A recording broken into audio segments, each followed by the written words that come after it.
everybody, and welcome to Dead Pit. I'm the Creepy Kentucky. I'm Uncle Bill. How's everybody doing out there? I'm doing good, Uncle Bill. We've got a big show tonight. It's been a long time coming, and it is, of course, May Of the dead. You never give me any notice of that shit either, and it blows my head out. Yeah, I tried to back up a little bit, but for the first time in 2 years, it's been that long. I can't believe it, but we're welcoming back one of the head honchos over at Synapse Films, Mr. Don May Jr. Hey, What's going on, sir? go ahead. It's been 2 years, really. It doesn't 2 feel years. like that. I was thinking that too. Oh, Jesus. You got to ask me out more often. Lots of stuff has went down in those 2 years as well. Yeah. Yep. But yeah, it has been. I think it was exactly almost 2 years ago, the last time we had you on, and I think we were talking about Trick or Treat back then. Yep. That was another long time coming out, and it finally came out last fall, and and we got a lot more stuff to talk about today. Yeah. That And Slippy maybe is some announced. things you guys don't even know. Maybe some things you guys don't even know about yet. Because we like the scoops, We do especially like if the scoops. if it's going to piss Felsher off, you know. Well, Have where him- is he? He's traveling, isn't he? He's not here. I don't know. Hopefully he's doing well. I know he had like a surgery Yeah. not too long ago, like emergency surgery thing. So hopefully he's Yeah. doing We good. went out to dinner like last week, and he's feeling a lot better. But it was a bit of a surprise. Just emergency surgeries are never fun. I've had a few of those myself in the last couple of years. Now, the last time we had him on, I think it was within like 3 or 4 days is when it happened. It was like Yeah. less than a week later. So Yep. hopefully he's doing well and working on the Nightmare on Elm Street box set right now. He'll Well- never admit to it. There is one coming, but I don't think he's got anything. What do you know about it though? Like I haven't heard. You would think that if it's coming out this fall, they would have already announced it officially. They're doing.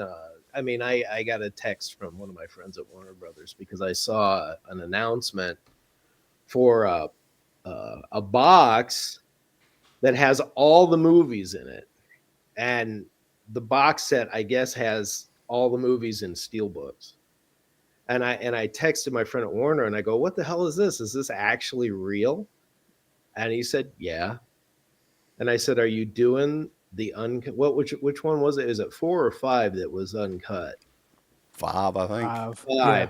I said, "Are you doing 5 uncut?" And he goes, "Yeah, I think both versions are going to be on it." And I'm like, "Oh, cool." Jeez. So I saw I don't know if it was Zavi or some other. Yeah, it's Zabby. Yeah, and I just hit the pre-order link. I said, "Okay, I'll see if this actually shows up." But Well, that's how everybody kind of became aware that it was coming out, is that somebody found that link on there and then they just kind of pieced it together. So, that's exactly. I was like, "What is it?" Well, wow, it's actually real, But you kind of figured they would do that. Like they put out the first one by itself, everybody buy it, and then they're like, "Oh yeah, you got to buy it again with all the other ones now." Yep. Yeah, but I'm gonna buy them all. They're all remastered. They're all brand new masters, evidently. When they did fix the audio too in the first movie, right? That'd been a long time since they'd actually fixed the audio, but that one's already out, of course. Yeah. And it looks all right. I'm anxious to see. My favorite one's number 3, so I'm anxious to see what that looks like. But yeah, it's coming. So hopefully this fall. Usually for the fall announcements, what, June or July? Yeah, So you'll get those announcements. So coming up here soon. Mhm. I know everybody's excited about that, and $250 for a steelbook box set or whatever it's going to be is not too bad. Yeah. I just kind of like hit the button, and I'm like, well, I'll probably either they'll bill me now or later, and it'll just suddenly show up, and I'll have forgotten that I ordered it. That's usually how it works with everything now. Like you pre-ordered it. Like, It's like you get a package on the porch. It's like, what's this? Oh yeah, I forgot. Well, as far as genre sets, like in 4K, we haven't seen a whole lot of like the big sets yet. So this is like the first kind of. Yeah. I mean, you got the Friday the 13th wasn't a 4K. Only the first 2 movies are out in 4K, aren't they? Yeah.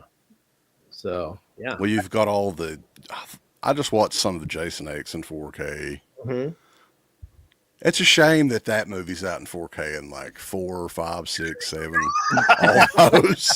Like, I have them. I haven't opened up those yet, but Arrow, I'm sure they did a great job on those. yeah, it's just funny though that those are the ones that's out. You know. Yeah. Yeah. Well, 4. One of these days, 4 will get out there. Well, I'm sure like what Paramount normally does if they're the ones that'll do it, like they'll do like the first 4 a certain style, and then they'll do like a box set or something. Of Yeah. like Yeah. the 4Ks. Right. Exactly. So, but yeah. Well, we're working on a bunch of other 4Ks and stuff too. No, not necessarily box sets, but we've got working with Mike and on some things. There's possibility.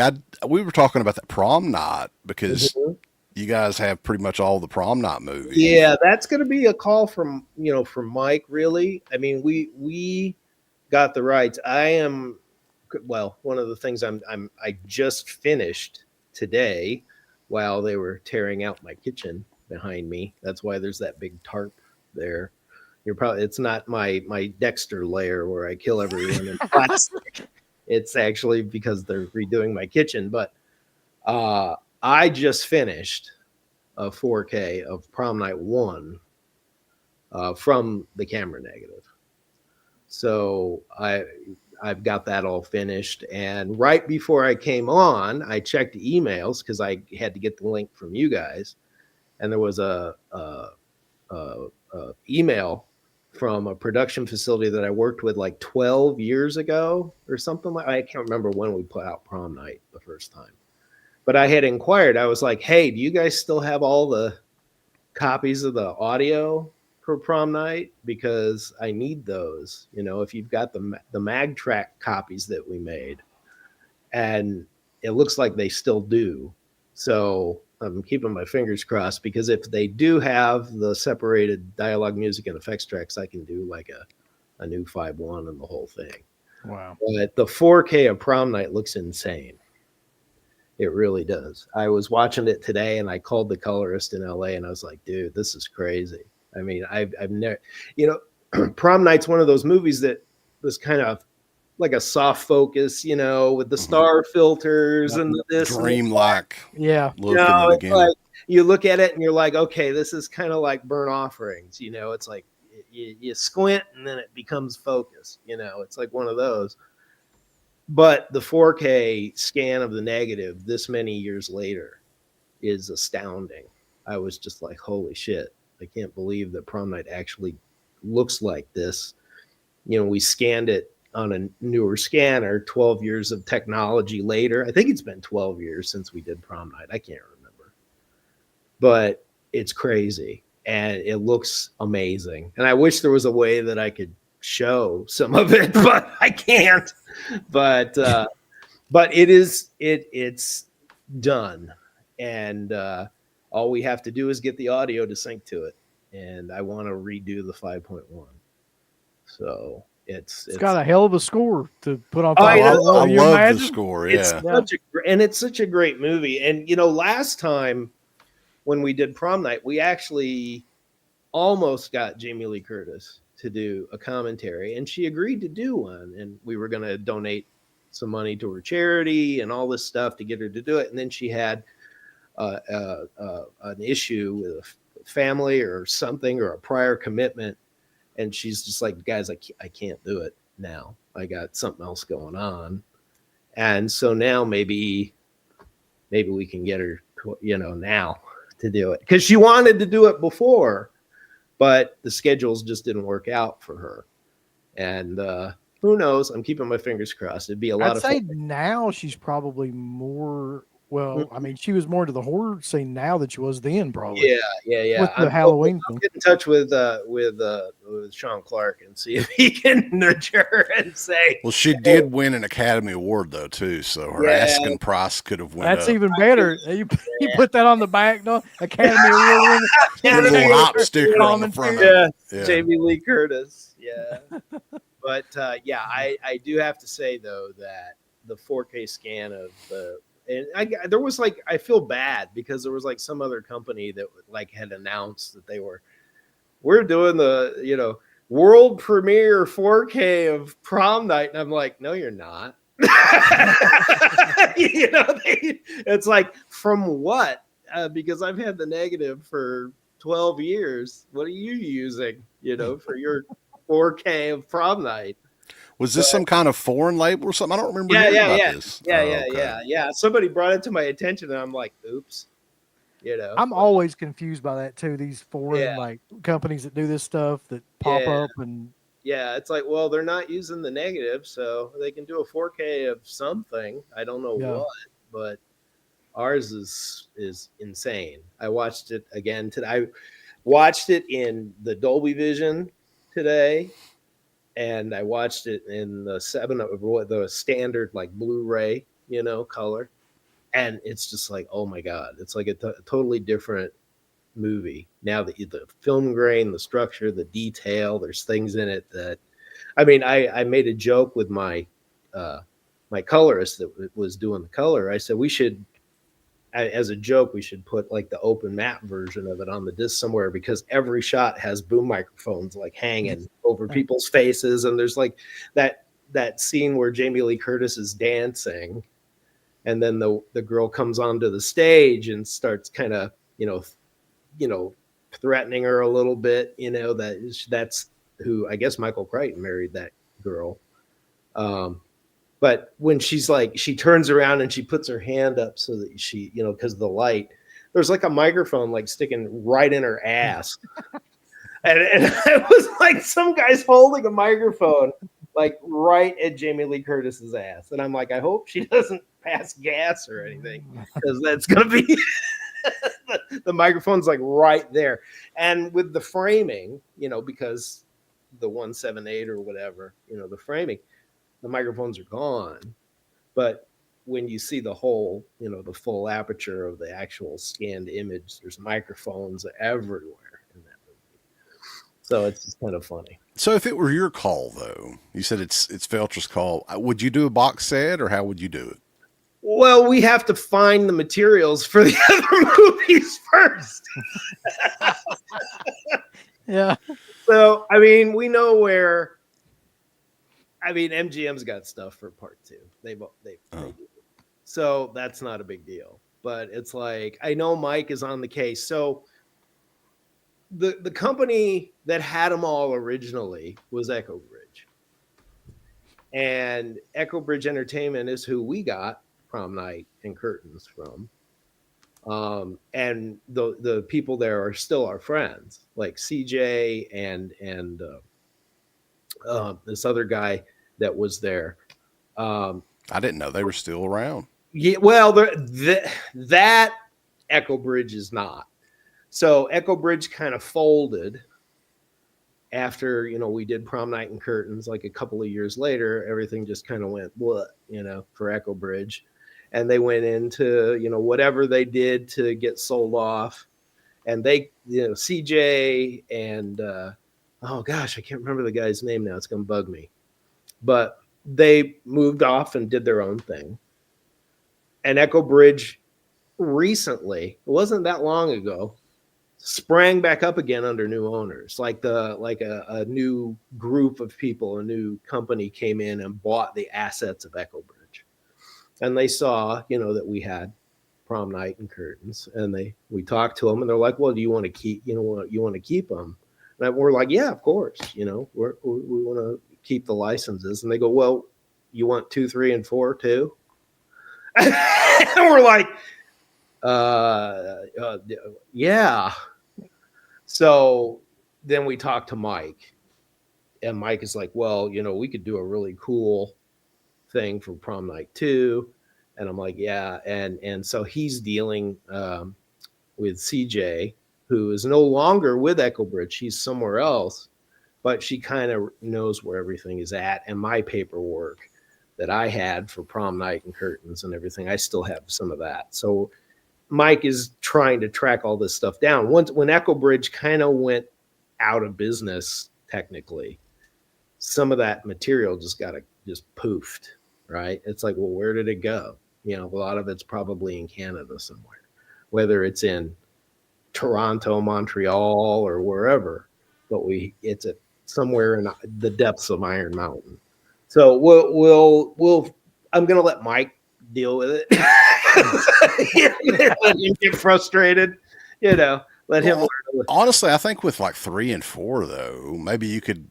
I don't think you really need many, as long as you can get a good transfer on those. You don't really need many extras or anything on those. Yeah, I mean, with 2, you know, there's that other version that's supposedly floating around. You know that, like, what is the story with that, Don? That version? Okay, so the movie wasn't really Prom Night 2 to begin with. It was, was it The Haunting of Hamilton High, I think, something like that. Yeah. And so they made this movie, and then they said, well, you know, maybe we could, you know, kind of change this around a little bit and call it Prom Night 2. So they shot this movie called, I think it was called Haunting of Hamilton High. And then they took the movie and then they reconfigured it, called it Prom Night 2, and reshot some stuff and, you know, moved some things around and reshot some things. And that's it. So supposedly there is this other version of Haunting of Hamilton High / Prom Night 2 somewhere. I mean, maybe the editor has it. I don't know.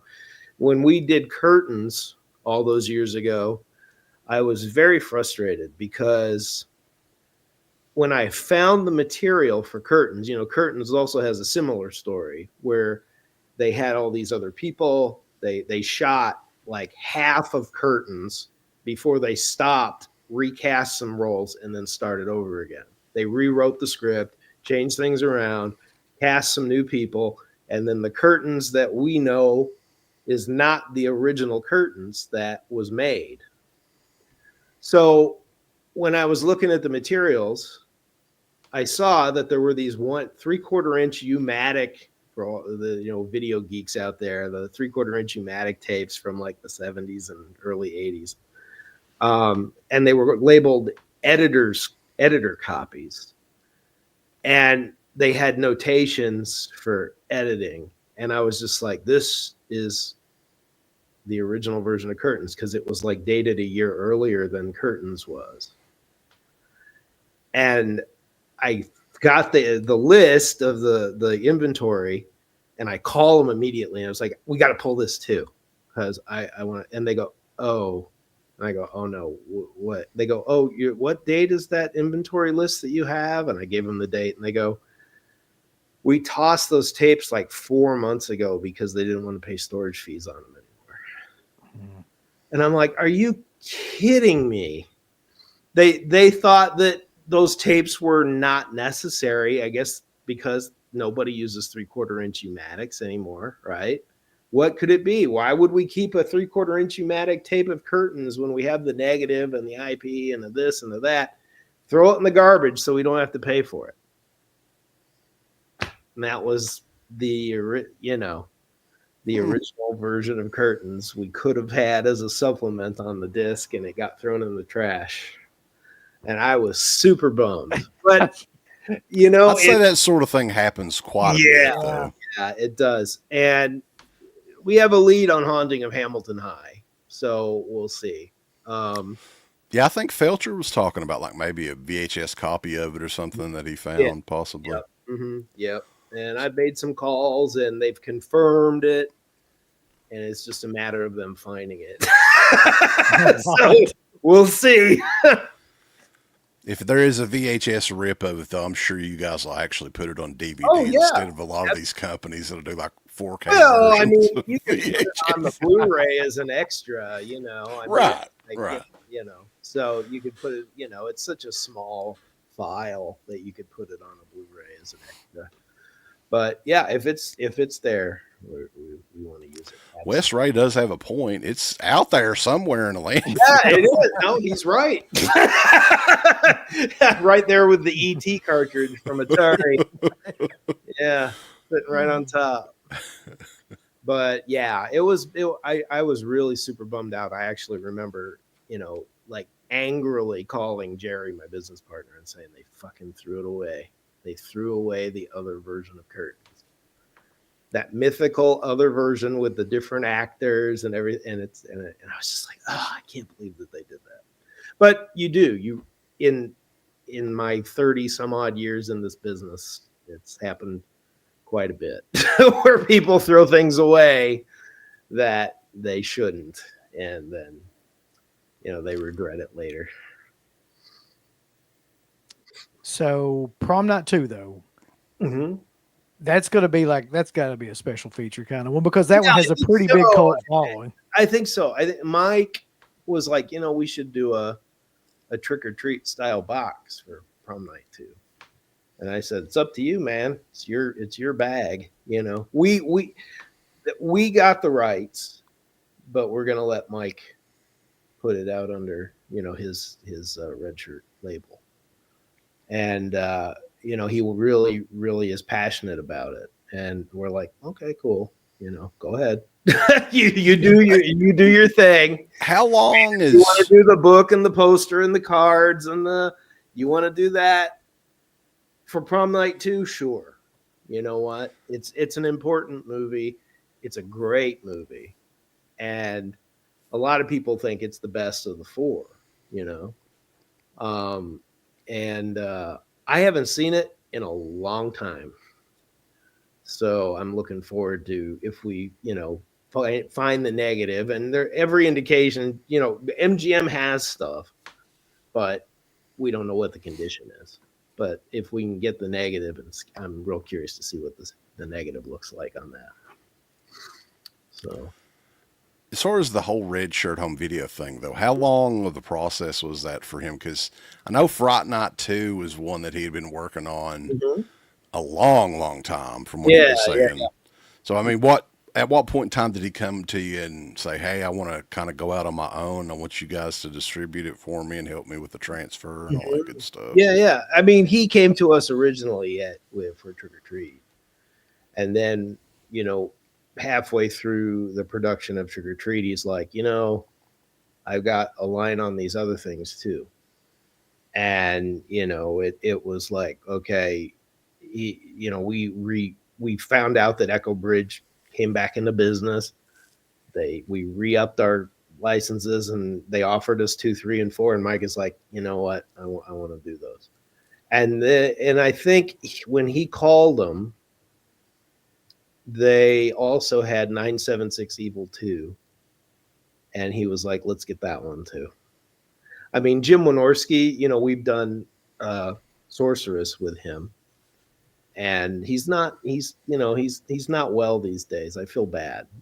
Jim has got some health issues. And I was like, Mike, this would be a really cool one to get him to do, So Mike is working on that one too.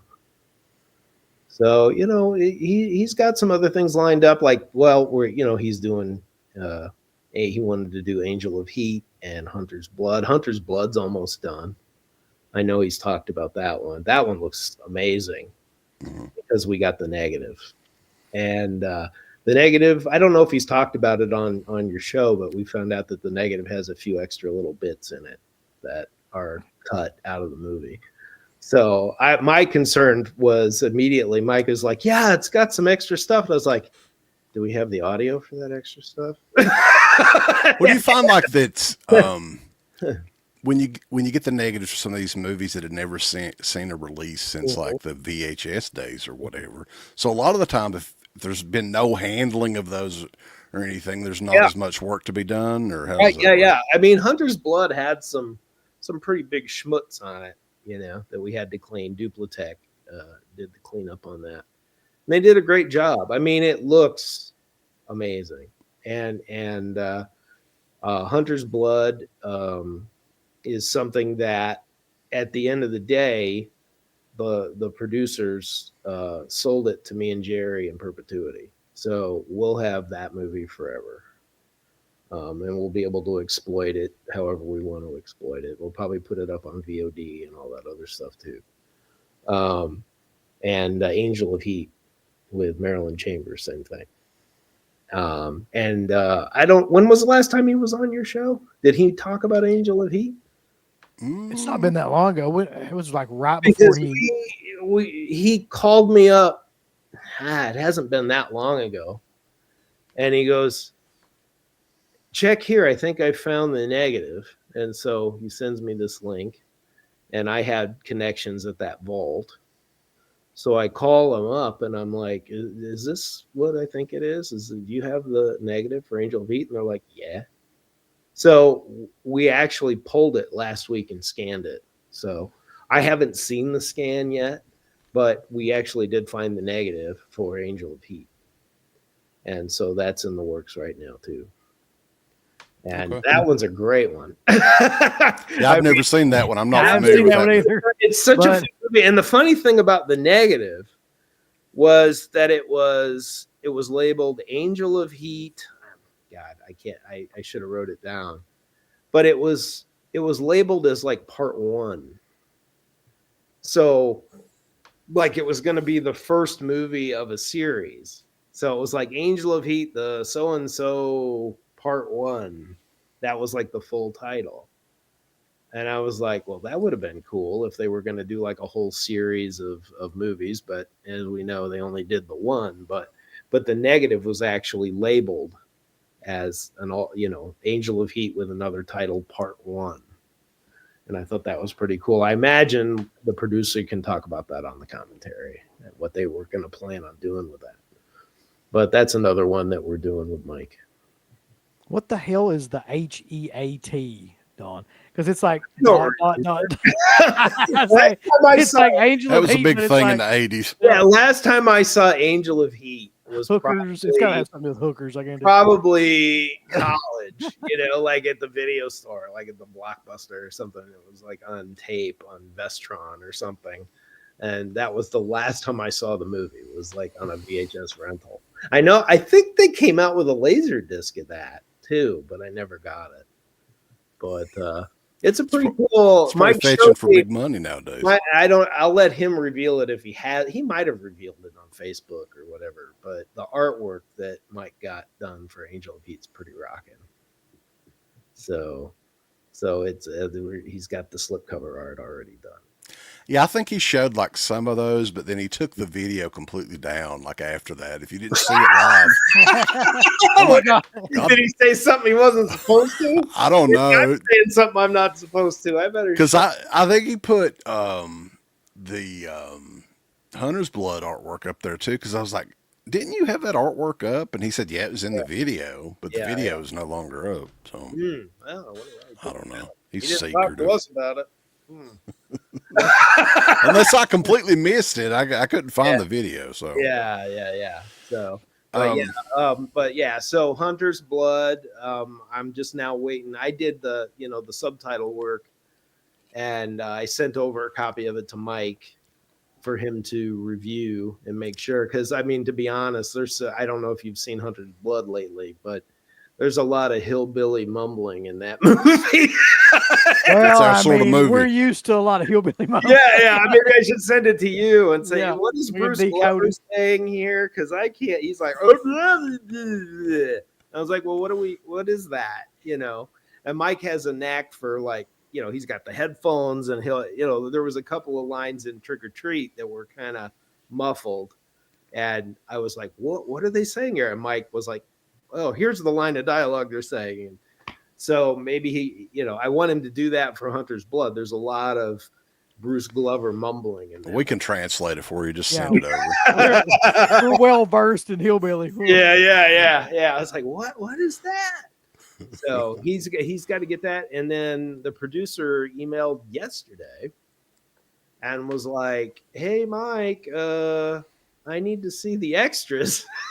I have approval on some of these extras. So I guess, Mike will have to send them over to the producer and have him take a look when he's finished. But the movie is done, and we're going to have a 4K. We did a 5.1, and we have the original mix as well, of course. But it looks amazing. Yeah, it's And really. that'll probably be the next one that comes out from I think, from Red Shirt, at least. Yeah, I think so. Yeah. Our next one is Deadly Spawn. Deadly Spawn is done. The 4K and the Blu-ray discs are finished. They're sitting at the vault waiting for Wes Ben Scudder to finish the covers. So we're doing a box with a book and a poster and a card set, and it's going to have Deadly Spawn in 2 aspect ratios: the regular, the 1:37, and a 1:66.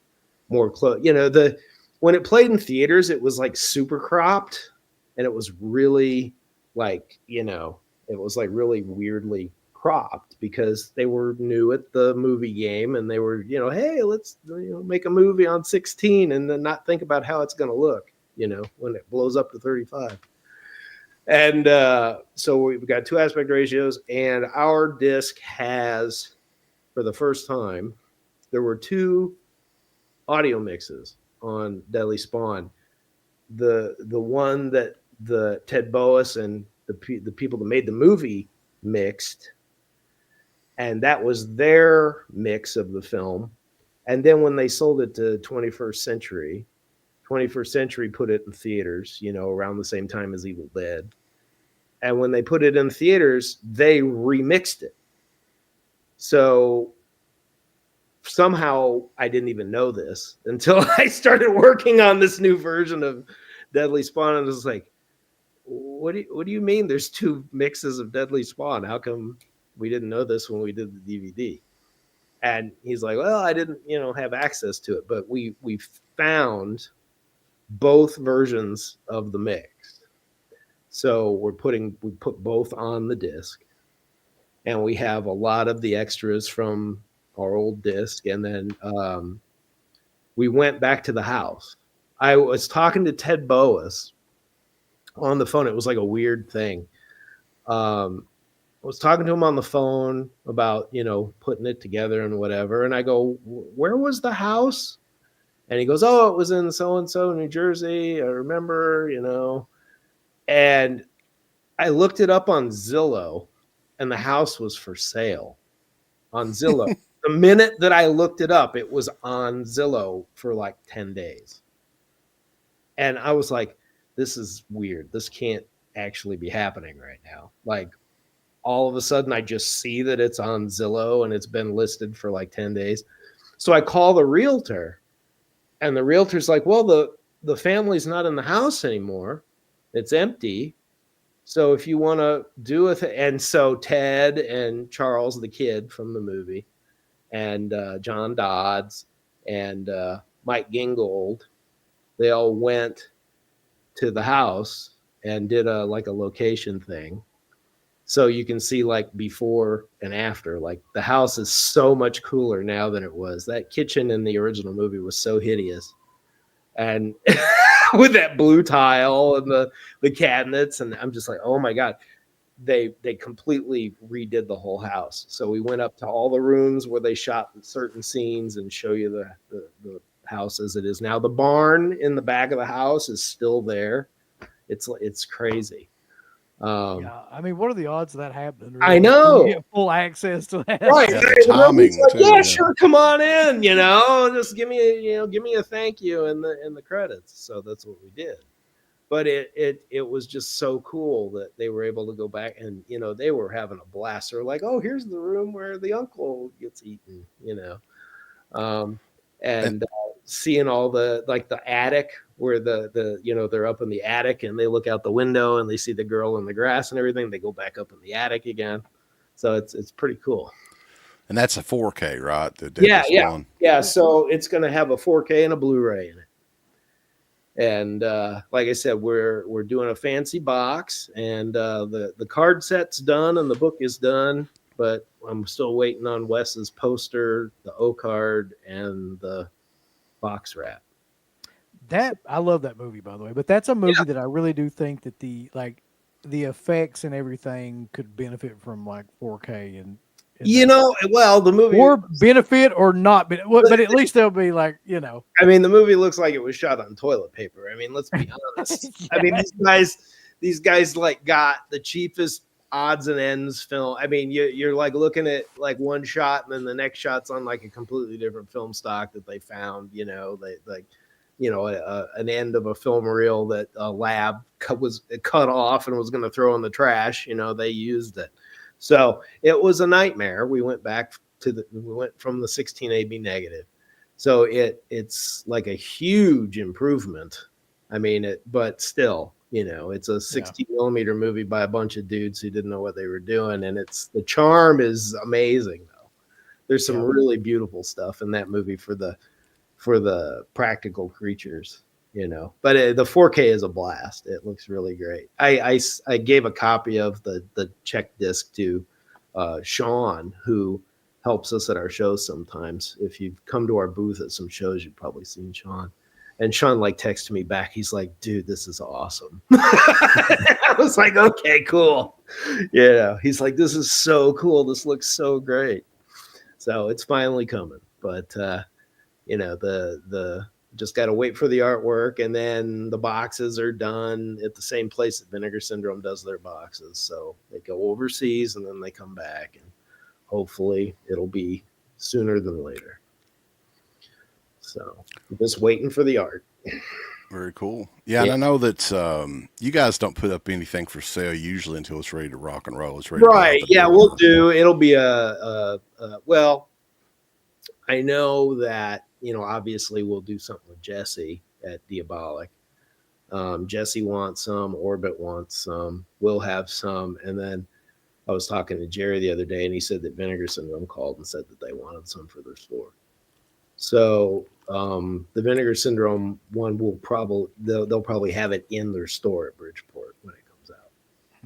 So yeah, it's just a matter of time. I mean, I could announce it now and put it up on the site, but I want to wait because with the tariffs and all this shit going on, I don't know. Man, some of these sites too, like me and Uncle Bill's talking about this. Like we would pre-order stuff and forget about it because it has been 6 months. Yeah. Mm-hmm. And there's still no updates on these titles when they're getting shipped or anything. Right, I know. 6 months. Yeah, I mean, I got I ordered from Umbrella the Terrifier set. They never shipped it, and I'm like, damn it, where the hell is it? And I kind of forgot about it. And then they send me this email and they're like, oh, we're so sorry. We don't know when that one's going to be back in stock, but we'll ship you the one below it, which is the box set with the 4 in it and the book or whatever. And I was like, I don't think I ordered your Super Mondo set. I think I ordered the other one, right? The one that you're sending me is the one that I thought that I ordered. But they were like, we don't have that big $160 set anymore. And I was like, I didn't want to pay $160 for no. I mean, I like the Terrifier movies, but not that much, I mean, $160 set or whatever it was. And then, but it took months to get it, right? But, I just got Storm Warning from them. So, and that came very quickly. So, because Jamie Blanks is a friend, so I was like, I got to get Storm Warning, the box set from Umbrella. So everyone who is a big Jamie Blanks fan better get that set. Yeah, it's an underrated one. I haven't seen it in a long time. Really good. I mean, Jamie's a great guy, and he makes great movies. Wasn't that Dimension Extreme at one time? Storm. That's what I thought. Yeah. That's the last time I saw it. I haven't seen it as the DVD or whatever. Yeah, and they came out with a Blu-ray in Australia in a big old box. And the weird thing, and I actually texted Jesse because I didn't see it on Diabolic's site. It's probably there, but I maybe Umbrella doesn't Umbrella do the thing where they just kind of keep their own movies on their own site. So Jesse, Orbit, and those guys probably wouldn't get it. But on the back, it said I got number 200 of 300. And I'm like, how do you do a box set like this and only make 300 of them? I mean, that's crazy. Yeah. That's insane. So, I mean, I get it. You'll take the discs and you put them in standard cases later. So, but only 300 of the box set just seemed kind of silly to me, especially for a movie that was native to Australia. I mean, it's like, I mean, it was made in Australia for that. But yeah, it's like on the back, it said that there were only 300. And I was like, that's crazy. They do these crazy oversized sets. Like, didn't they do the Never Ending Story book that was like freaking giant? Yeah, I saw that. Orbit was at Horror Hound in Cincinnati. And I went to their booth to talk to them.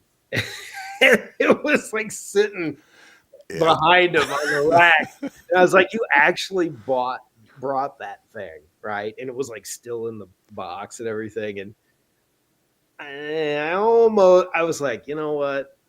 Maybe. And then I just said, no, I didn't buy it. I'm a huge, that was a big movie when I was a kid. Yeah. So, and Jeff Lieberman wrote the third one, Really? I didn't know that. Yep. Mm-hmm. But yeah, I mean, I kind of wanted it, but I saw how damn big it was. I was like, where in the hell am I going to put it? I know. I know. It's too big. It's like that Godzilla book from Criterion. It's like, this doesn't fit anywhere. It's not going to fit on the shelf, no. Right, yeah. So, it's like, ugh. And I got the Dune box from Germany and this big giant acrylic thing. It doesn't fit anywhere either. It's like, just give me a box that it'll fit on the shelf. I don't care if it's this big, as long as it's like this high, it'll fit on the shelf. But the thing was like this, that the Never Ending Story thing was huge. Mm-hmm. Shit's getting so crazy now, though. Felsher probably put Fright Night 2 in a real coffin. A full-size coffin. We'll do like a little wood coffin, Didn't they put it like Dark Shadows? Didn't MPI put it? Yeah, it was just like that. It was like a $500 set too, I think, when it came out. Yeah. Now I think Mike likes the style of box that Trick or Treat was in. He just loves that size, that type of box. So he'll probably want to do the same thing for that. To make them all match. Right. I mean, do you think? Because I'm of this mindset that might be the last really, I don't want to say really big title, but the last white whale title that people have been of that era anyway. I mean, yes, but I'm still one of the holdouts for the Devils. I swear to God, that was the only other one I could think of. Yeah, and I was like, but they're never going to do that. So I don't know why they would. I keep bugging my friend at Warner Brothers about that every time I talk to him. I was like, so when you're ready, and he told me, he's like, look, he goes, I don't know what the story is really, honestly, with the Devils, but he did say that years ago, Criterion made an offer on it. And he said, so out of respect, the first people that we're going to go to, if and when it ever is going to go out, is them. I said, well, what if I beat their offer? What if I give you an extra few $100s over their offer? He's like, I'll tell you another one, though, white whale title that people ask about all the time in the chat. And Jackson Jack's got it up here. King Frat in 4K. Chris Fajali, who some of you might know, was asking me about that years ago. Where is King Frat? You guys got to do King Frat. And I'm like, I would do King Frat. I just don't know who has the materials for it. Severin, I think. I think that I don't know if they have a negative, but I think they have a print of it. Oh, well then are they going to do it? Because I'll buy it. No, he was laughing at me. We talked to him on a show back in March, and I was like, dude, so you may want to shoot him a message. Who cares what it looks like? I mean, Vinegar Syndrome put out that 80s slasher from a tape because they couldn't find any film materials. Just put it out. You Well, that's know? the thing. Nobody has any confidence in King Frat to make money. I feel like. Well, that's true. I but mean, yeah, I get it. But if you just put it out there, just somebody just put it on a Blu-ray or something. Yeah, it doesn't have to be a big fancy package or No, anything. no, just put it out. So I would do it if it was if we could find the negative or whatever. I think it would be great. So, I mean, I was talking to Jerry. I'm not going to say what it is because we don't have it yet. But a title came to us today. Licensor called us up and said, "You want to do this?" And I'm like, "I do, but I got to call. I got to call Jerry first." And Jerry's like, "Yeah, sure. Have him give me a call." But when I asked what materials they had, they were like, "Yeah, well, I think we have this." And I'm like, "Okay, well, even if they don't have the original negative, I still think we should do it." So I'll talk about it more if and when it ever gets signed. Or anymore, like a lot of this stuff, like the negatives either don't exist or they're using like tape masters or whatever. Because a lot of these movies that are coming out now, like never had like a theatrical run or anything. Right. Yeah. I mean, oh, I just had to put that up there. yeah. Yeah. Who is it? Where are you, Mike? Are you home or are you traveling? So is he gonna? He won't. He may not respond. He just get his ass on here is what he needs to do. If he's like somewhere Yeah, I'll shoot stationary. you a link if you want to come on. But yeah, I mean, maybe so. The other, a lot of people have asked us, especially Nick Castle, have asked us about Tag, and Tag's been in the works for a long time. And I just want to let the people know that Tag is done, and Tag is on a hard drive at Fidelity in Motion, waiting for it to be authored. So Nick supervised the transfer, and him and Sean Clark did a commentary for it with David Carradine, or Robert Carradine. Sorry. The transfer took a long time because the audio material was terrible. We had a nice looking element, but the audio sounded like a hissy record. Like it was just crackling and everything. And I was just like, oh my God, this is going to take forever. Luckily, the Library of Congress came through. And they said, well, when they copyrighted the movie, they sent us some elements to solidify the copyright. And, we have a mag track or a optical track here for it if you want us to copy it off for you. And so we did. It took them like 7 months, but they finally copied it out for me. And so we were able to finish the disc. So I know that Nick has been like asking where it's at, but we finally got it done, and it's sitting at Fidelity in Motion. When he gets through his queue of things he's got to do. Uh-oh, there he is. Hello. Oh, sorry. How are you? Thought you'd be traveling. No, I'm not going. I'm not going down to Frightmare. Oh no? No, I have too much work. Mm-hmm. I have to finish up here. Yeah. I was out of commission for a couple weeks after a little surgery I had. So yeah. Yeah. That's a long drive. Were you going to drive down there? No, I was actually going to take a train down there. Still, it was going to take up almost a week. That whole trip. Yeah. And I don't have that. But time you did your other trip though, right? What other trip? I thought you were going to go. I don't want to talk about it because. Oh, I'm going to do that next week. Okay. All right. Yeah. See, we got a secret surprise. Secret code. The one trip, not the other trip. To see the guy, that guy. Yeah. You were seeing the guy about that thing? Yeah, that's right. Yeah, about that thing for the recording of that thing. Yeah. Yeah. So, we were just talking about some of the titles that you got coming out. And, I didn't mention Star Wars yet, but. Yeah, we're doing the original version of We turned Felsher up a little bit. I can do that. Hold on. I can hear him. Can you hear me okay? How about now? Mm-hmm. I can hear you. Yeah, sounds good to me. Mm-hmm. Oh, why did I turn heel on Hawaiian shirts?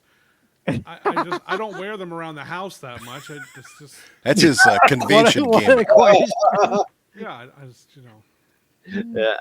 So we were talking about. I don't. Have you been listening since the beginning or no? no. Okay. So He told us all kinds of shit. I'm Felsher. sure he did. Yeah, Yeah. I'm sure. well, I wasn't quite sure what you had lined up for Hunter's Blood, so I thought Oh, yeah, I you can. might want to talk about the extras that you've got. Yeah, actually, I can't because those are all wrapped up. So, on Hunter's Blood, we've got a commentary with the producer Merle Schreidman that I did, and because he was a very active producer on that, and he was on the set every day, and then we did he organized a cast and crew reunion at his house, and it was him. I think it was like there was 6 people there, including himself. And we got Brian Rasmussen and Gene Glazer, Lee DeBrow, and Ron Hutchinson and Maeve Nutter, and they're all filmed in his. So we put together sort of a making of tribute piece to the movie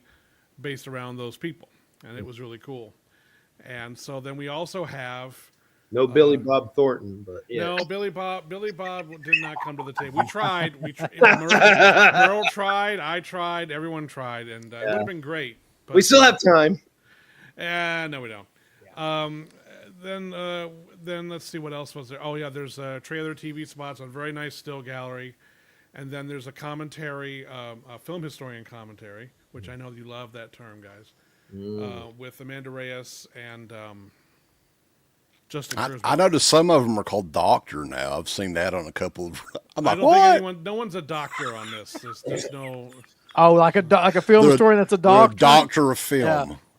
And then we Filmology. have a filmmaker named Mike Malloy contributed a very long, surprisingly long, like 15 minutes long, audio interview with Bruce Glover about his role in Hunter's Blood that he was using for another project that didn't apparently happen, and so that'll be on the disc as well. And so it's and it's a pretty nice amount of stuff considering this movie really has not been seen by hardly anybody in a long. But it looks time. great. So. It does. The movie looks really, really. The transfer was. Fortunately, the negative had not really been touched. Right. Yeah, there was some pretty big schmutz on it in places, but overall, it was like wow. You know, the colors. David Blockhart Colors did a wonderful job with the coloring on it, and as it turns out, our version, taken from the original negative, is longer. Yeah, I mentioned that. I wasn't sure if you had mentioned that before, but no, it's longer in 2 areas. There's additional gore. Yeah, that was not present in the version that's been released on Laserdisc and VHS, which is the last time it ever came out. Right. So it's got some pretty great stuff. But before you came in, though, Felsher, Don was talking about congratulations on getting Home Sweet Home on 4K. You know, the sad thing is, I would do that. I would want you to do that. I would do Home Sweet Home, and that would be the fucking commentary that we would do. Yeah, that's the one that you would have to be. Absolutely. The 5 discs upscaled set of Mon's turd. We're both going to be doctors. Number two. Yeah. No, I would do a Home Sweet Home in a heartbeat. Are you kidding? I spend all my money on movies. Well, thank you, Team Money. Thank you for the super chat, sir. He does spend a lot of money. How much of that $20 movies. Do I get? None. Oh. You have to wait until the first full quarter. You'll eventually get some of it because I'm going to buy some of these releases for sure. You better buy all of them, bitch. I don't want to hear you about. No, about this one. Yeah. No. Well, I want the prom night movies. He's but in bitching a like box crazy set. about 976 Evil 2, though. He won't stop bitching about the Astral Factor. The asshole factor. Yeah, that's fine. See, it's what he does. I'm trying to get him not to. There's some Synapse titles though that you haven't mentioned on here that I know that's coming in 4K. Street Trash. I don't think you talked about that one. Yeah, Street Trash is also on the same hard drive as Tag, sitting at Fidelity in Motion, waiting for them. The interesting thing about Street Trash is the DP actually came in and did the color. He was like, look, the movie's never really, the older versions, like the tape, the lightning tape, the the Japanese Laserdisc, even our old DVD and Blu-ray were all sort of supervised by producer Roy Frumkes. And the DP was like, that's not the way the movie was, right? And it's no disrespect to Roy, but the DP is like, no, we did it a certain way. The opening of the film was at like 5 a.m. The sunlight coming in, and it was supposed to have this amber glow, and the guy goes down the toilet and all this other stuff, and he goes, and it's never had that. Like he's like, for decades the movie has never had the exact feel that me and Jimmy Murrow went for when we did the movie. And he goes, I want to do it the way it's supposed to be. And it took him a long time. He was, I don't want to speak out of turn. I think he's a professor now, or a instructor or a teacher or something. And it took him quite a few months to go through the film. So he was in like New York, I think, and our colorist David Block would do work and then send the work to him, and then he'd make notes, send it back to David. David would change the things that he wanted to do, and then he'd send it back for approval, and they went back and forth and back and forth. And it's kind of like how I worked on Suspiria with the DP. He was in Italy, and I would do 10 minutes a day, send it to him. He'd do the changes, come back. Thankfully there weren't that many changes, but it was very tedious. But we finally got Street Trash done, and it looks, the detail on it is insane. The new 4K. I mean, it's so funny to me because, like, revisiting Prom Night, revisiting Street Trash, and I don't know, I think I mentioned it on our podcast, on the Synapse podcast, and Mike has seen it. We did a new 4K on Intruder. Oh, that looks amazing. That looks and so it's good. like, that's one of my favorite. That's one of my favorites. You look at the old version and you're like, wow, this looks really nice. But like a decade later, and the technology and the optics of the scanners and the things that you can do, and you look at it now and it's like, holy shit, where is this detail coming from? When I showed Mike, because Mike had his documentary of on our old Intruder set, and he's going to update it. I'm doing a remastered version of the doc, and and you look at Intruder now, and it's like, oh my god. Yeah, I mean, it's just even Prom Night, which I have not seen the color corrected version of yet. Yeah, I got it today. But even the detail on that is insane. I mean, it's just like it's nuts. So for all those people who are like, I've already got it on Blu-ray, Well, I mean, those are like must buys for me. Like the Intruder. There's a lot of time like that's went by too. Like you were saying, the technology has changed a lot. Yeah, these didn't just come out last year. Like, Scream Factory coming out with it 4 months later or whatever in 4K. Right. So, just the name of my buddies at Scream Factory, but they love you. Yeah. Hey, I submitted a question to Cliff because Cliff friend of ours doesn't work there anymore. So I know, but that friend of ours had him on the show. He did work there around the shit in the box area, though, right? I was yes, he did. Yes. Okay, so I submitted a question, just like, was he okay with us shitting in boxes? he chickened at it and asked him. I don't think it got asked. Yeah. And he wasn't the one that was upset about that. Yeah, I didn't figure. I figured he was okay with it. No, it was somebody else. He was okay with the shit. It was the other guy. The other guy. He did not take very kindly to that. Yeah. I can't believe they're going to tell people to shit in a box. Yeah. So, we are, bub. We are. So while Mike is working on the extras and things for Prom Night or Prom Night 2, and you've been talking to people. Hopefully you're finding where all these materials are. Actually, yeah, good. And so one of the big announcements that we made on our podcast not long ago, I am doing, hopefully, all 12 Andy Sedaris movies in 4K, starting with Malibu Express. I used to. What? I used to have those movies. I used to love those. Yeah, movies. they're great. So we're working on the first 3 right now. And the weird thing about Malibu Express is, like, if anybody's got the Mill Creek DVD or Blu-ray version, you watch them and it's like, ugh, this looks like shit, because it's like an old dumpy print or something. So when we licensed the movies, I was like, what's the deal with Malibu Express? And they're like, and Arlene, I love Arlene. She is like the greatest person. I mean, she is so nice and so wonderful to work with. It's like amazing to me that she's like the producer on these titty action movies, Arlene, she's so great. And she's like, well, I didn't produce Malibu Express. That was done by Andy, on his own. I did the next ones.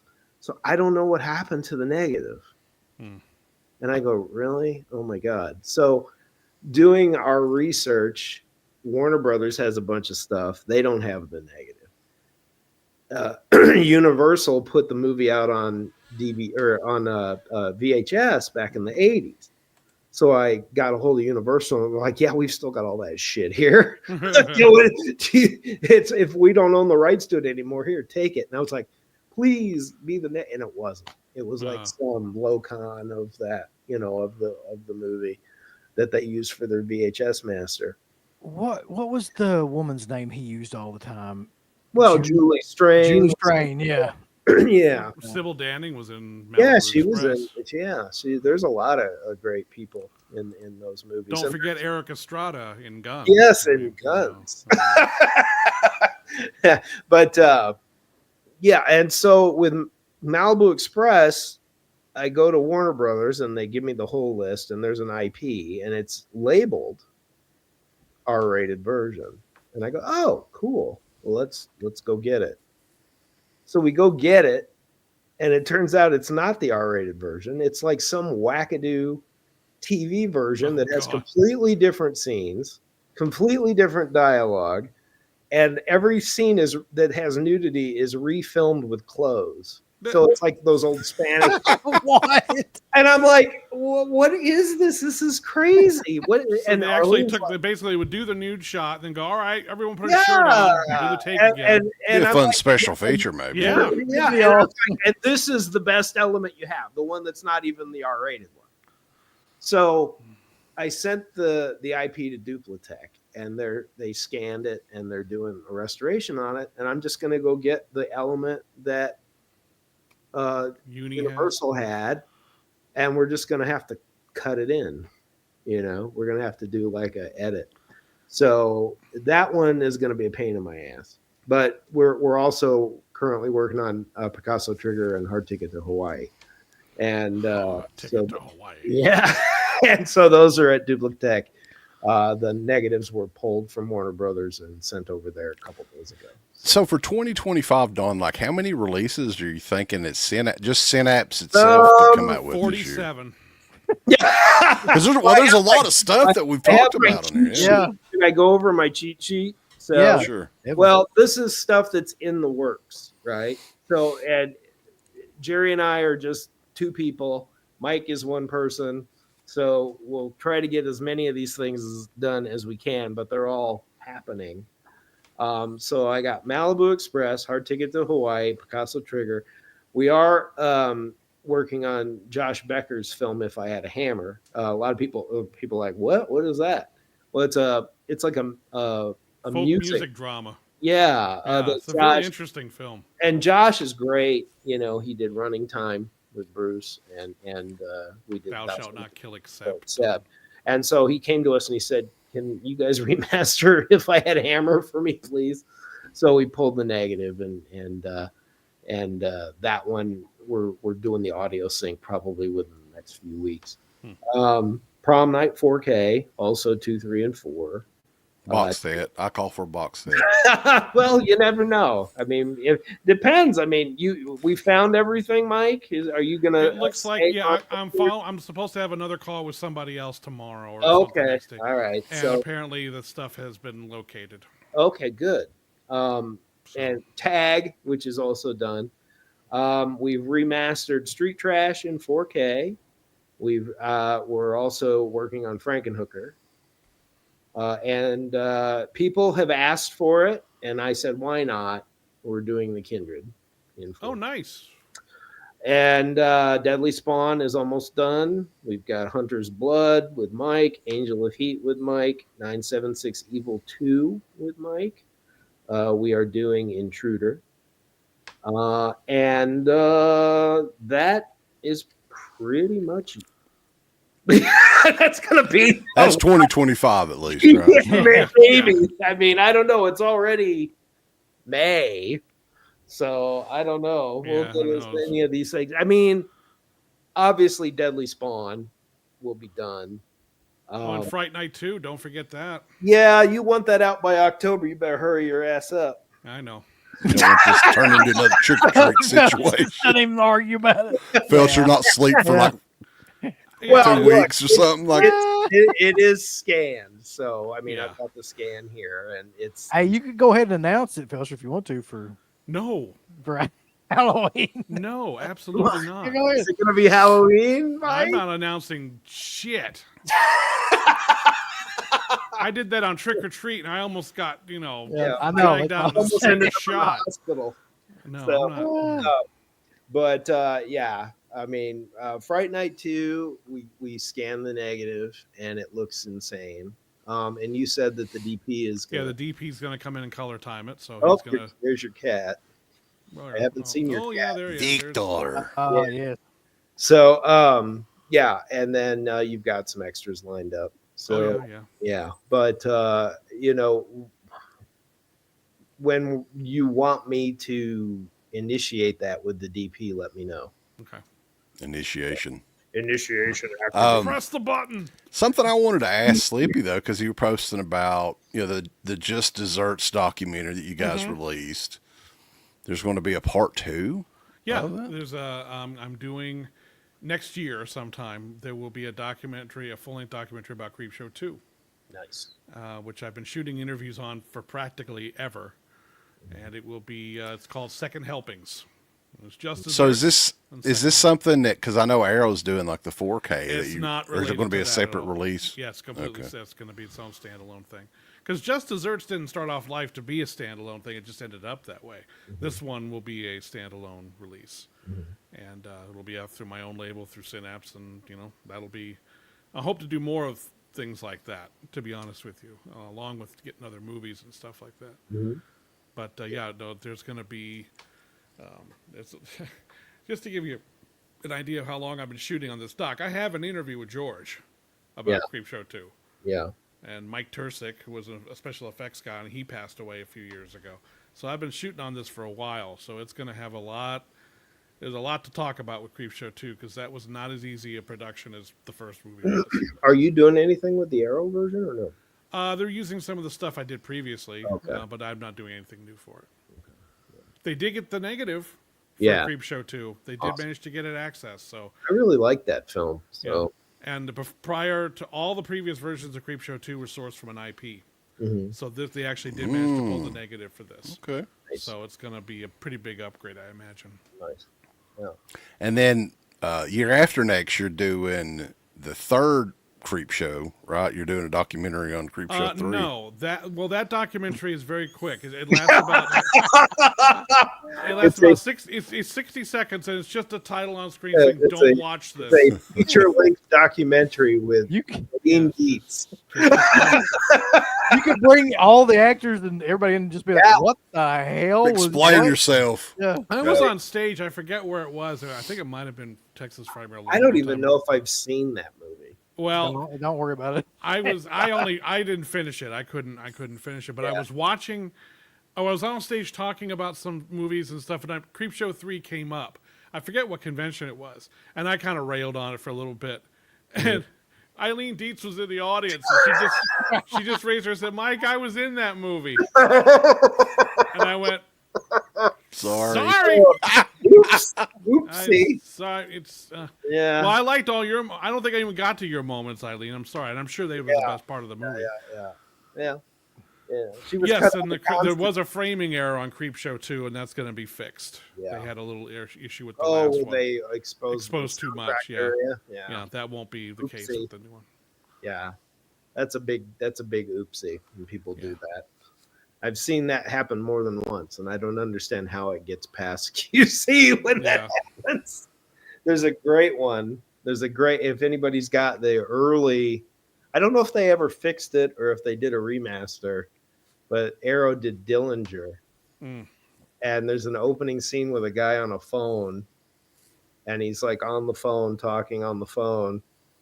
And there's a guy standing on the left side of the screen with the script page in his hand, what he's supposed to be reacting to. It's like, that's And I was like, supposed to how be do in you there. not see that that's there? That reminds me of like some of the old full frame transfers and stuff. Right. Like Pee-wee's Big Adventure when he's pulling the chain out. Right, You and can you see see the the chain chain being coming fed. up from under the Or Texas Chainsaw Massacre 2 at the end when she's swirling around, the camera pulls back, and you can see the trucks on I-35 behind, which I always thought was kind of cool. Yeah. It's just like, oh, this is happening right there, but that's what you would Yeah, never I supposed to mentioned see before that. you came on, I mentioned that like prom night, like every scene has like microphones. Like, Oh, yeah, yeah. You know, like just out of the camera area. Yeah. You know, like where the framing would be. There's just microphones like popping in and out of everything on prom night, and it's funny. Oh, someone asked about curtains. Curtains is something that's on our to-do list. Yeah. So here's what happened with curtains.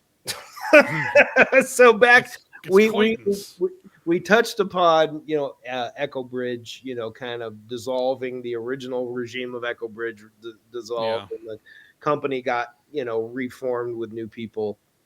So when I did curtains ages ago, It was well over a decade ago. we pulled the negative for curtains, and one or two of the negative reels had a huge emulsion scratch, just like all the way down. And 10 years ago, to fix that would have cost, way too much money. Even today, it would cost way too much money to fix. So I pulled the IP for that section, and we did it, and you couldn't tell the difference. I mean, curtains is curtains. There's like one reel of IP, and the rest is the negative. So when we were done, we did it at Technicolor. Technicolor was supposed to send everything back to the vault in Canada, and I haven't heard a thing for over 10 years. So now that we've relicensed curtains again, I go and I look, and no one can find the negative materials. It's like, where are they? So I call Iron Mountain, don't get anybody on the phone for weeks. And finally I call somebody who knew somebody who worked at Iron Mountain, and this whole rigmarole of, well, call this person, and this person works in Georgia, but they have a connection with Toronto. It's the biggest runaround you ever. And I'm just like, oh my God, this is crazy. Where the fuck is the negative for curtains? I should have just kept it, 10 years ago. I should have just left it at Technicolor. So we can't find it. Like, I'm sure it's somewhere, but no one has been able to tell us where. It's probably where all the other stuff. But the hilarious thing is, I call Technicolor and I ask them to pull the paperwork. I was like, I know this was 10 years ago, but can you pull your paperwork and tell me what happened to the negative of curtains, please? Because we've got the negative for prom night, but the negative for curtains, no one can tell me where the hell it went. And they go, oh, well, we shipped it to here, but we still have these couple of reels of IP. They never sent the IP reels back. Mm. But that's only like 40 minutes of the movie, right? So it's like, so we have 40 minutes of footage from curtains sitting in the vault, and no one can tell me where the fucking negative is. So we're still looking. Hopefully your connections, Mike, might be able to tell us where. I'm hoping it's all there at that same place. Yeah. because I mean it was a mess, and it happens. Echo Bridge went out of business, right? And you would think in the modern era this wouldn't happen, but it does. And so everybody that knew where that stuff was left, and they're all doing new things. And luckily the person that Mike and I know that was at Echo Bridge before kind of probably can help us figure out where this stuff is. We're making serious progress now. Yeah, but so I want to do curtains in 4K. Absolutely, that would look beautiful in 4K. But it's just we got to find the material that I used first. It's like I just kind of wish that it would. The funny thing is they never sent Prom Night back, which is why I was able to do the 4K of Prom Night now without any issues, because Technicolor forgot to send it back. Right? Whoopsie. Yeah, it's like wait. I have an email and paperwork where I say, hey, could you send this back? And they never did. And the negative for Prom Night's been sitting at Technicolor. Yeah, because Echo Bridge went under and no one. And so I was like, well, if you have the negative for Prom Night, give it to me now. I'm going to do my 4K now. Yeah. So that's why I went ahead and pulled it and scanned it. But yeah, just, trying to figure out where some of this stuff is, a lot of the delay and a lot of the reasons why things take a little long is because you just never know what you're getting or not getting it's like with tag, we had a nice looking element for the picture and then the audio was shit, so I had to figure out where to get the audio, and Library of Congress took 7 months to get it to me. So it's finally done, but it added almost a year to the release. So that's just the pitfalls of being in this business. I don't understand how though. Like, so you own that, right? Like you own curtains. We don't. It's a long term. It's license. A long okay license. Yeah. Yeah. So yeah, I mean, we do have ownership on some films, but with curtains and Prom Night and 2 and 3 and 4 and 976 Evil, those are, like X amount of year licenses. I think I'll probably be dead by the time the license is up on those. I think we all will. Yeah, we'll all be dead. Won't have to worry about it.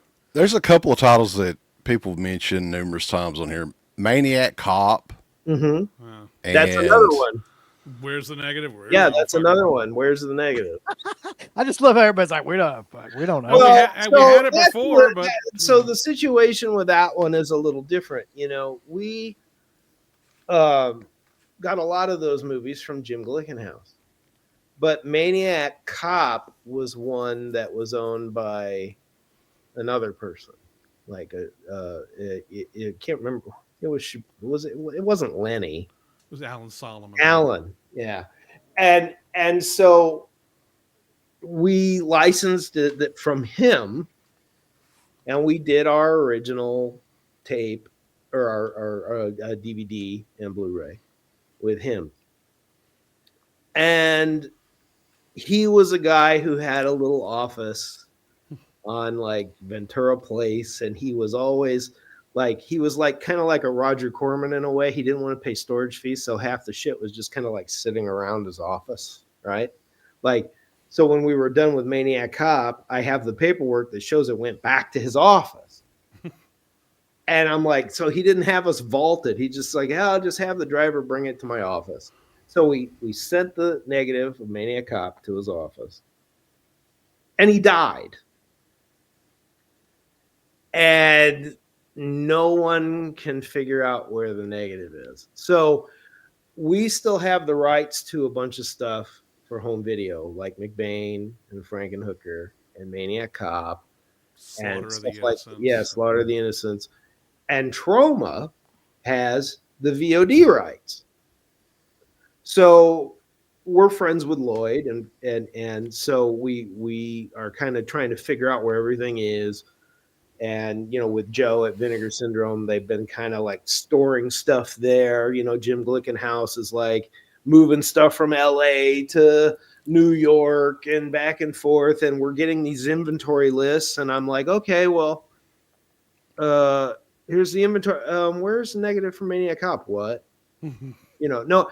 Well, isn't it in there? No, it's not there. And it's the biggest title out of all the titles. Wait, Jim, when you moved the material from LA to New York, you didn't get the negative from.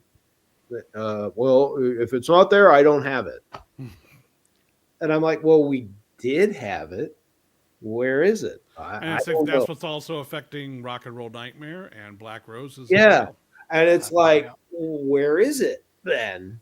What, and I know Jim Glickenhaus is very sharp. The stuff that he directed, like Slaughter the Innocents and McBain, that stuff's fine. He had everything, right? But Maniac Cop was produced by somebody else who, when they passed away, the rights to those specific titles went to Jim Glickenhaus because Jim Glickenhaus was a friend of the guy. He's like, yeah, when I'm dead, you can have those movies. Well, Jim got the movies, but he doesn't have any material. Mm-hmm. And it's like, so the last we know is the negative was sitting, sent to an office building. So we're hoping that whoever cleaned out the office just put everything in storage My somewhere. fear is if the guy died and he had a lease and the company was like, well, he's dead. He's not paying his rent. We'll just clean this place out and shit gets thrown. I don't know. But it's one of those. I've gone to Vinegar Syndrome. I was like, do you have this? No. Gone to Trauma. Do you have this? No. Gone to Jim. Do you have this? Evidently I don't, because I don't have anything that's not on. If it's not on this list, I don't have it. So that's the answer for Maniac Cop. I'm sure it's somewhere. But everything is somewhere. Right. But it's like, where is it? That did answer some other questions people have about Black Roses and things like that too. Yeah, I would love to do Black Roses and Rock and Roll. I would fucking love to do those. But again, just hang on to the DVD for now, I guess. Yeah. I mean, I would drop everything and start working on those too if we could, because those are great. I love those two movies. The one of the other ones that's mentioned numerous times, it's kind of a personal favorite of mine, is Living Dead at Manchester Morgue. Uh-huh. Well, yeah. Yep. Maybe an upgrade for that one at some point. It's in the pipeline. Absolutely it is. It's not actively being done, but we're like, yeah, we should do this one. I mean, it looks really. We did it in 4K, we mastered it in 4K and we did DCPs, and so I know what it looks like with the HDR and everything. That scene in the underground when they're in like tunnels and everything. Oh God, it looks so good. We just got to get some other things off our plate first, but absolutely, I would love to do Manchester Morgue in 4K, and we could. Just going to have to get in line with the rest of the right. Only so much you can do. If we had like a company of 10 or 30 or employees, yeah, sure. But it's just kind of like, two guys in an office in Michigan, and it's tough. Jerry's more of the business end, and I'm more of the production end. So I'm kind of like doing everything myself, and it's hard. And it's my stubbornness keeps me from trusting anybody else with our product. And if I had confidence enough in someone that I would be like, yeah, you want to help me QC this, yeah, sure, here, have it check this now, see if there's anything wrong with it. It's hard for me to do that and trust anybody else's eyes but my own. So, and that's the same with Fidelity in Motion, David McKenzie.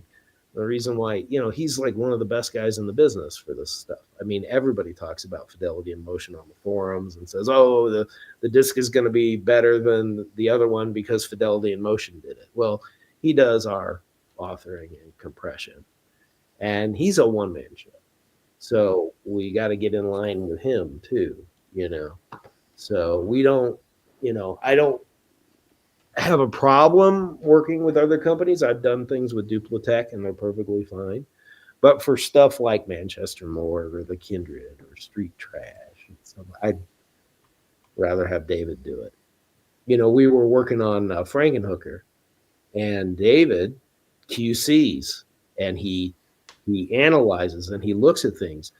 And there was a rip in the negative of Frankenhooker at the end of the movie during the credits, and we tried to fix it with digital restoration because it was just like a big tear on the negative. And the fix was meh, I mean it like jumped, and there was like and I was just like, well, we could do better than that, right? Well, David found it, and he's like, look, you guys, look, there's like a schmutz here. You guys probably should try to fix it. I mean, any other company would have just authored it and encoded it and said, here you go, But David was like, no, there's something wrong here. Maybe you should fix it a little, make it better. So he looks at things and he analyzes the material that you give him, and he makes it the best it can be.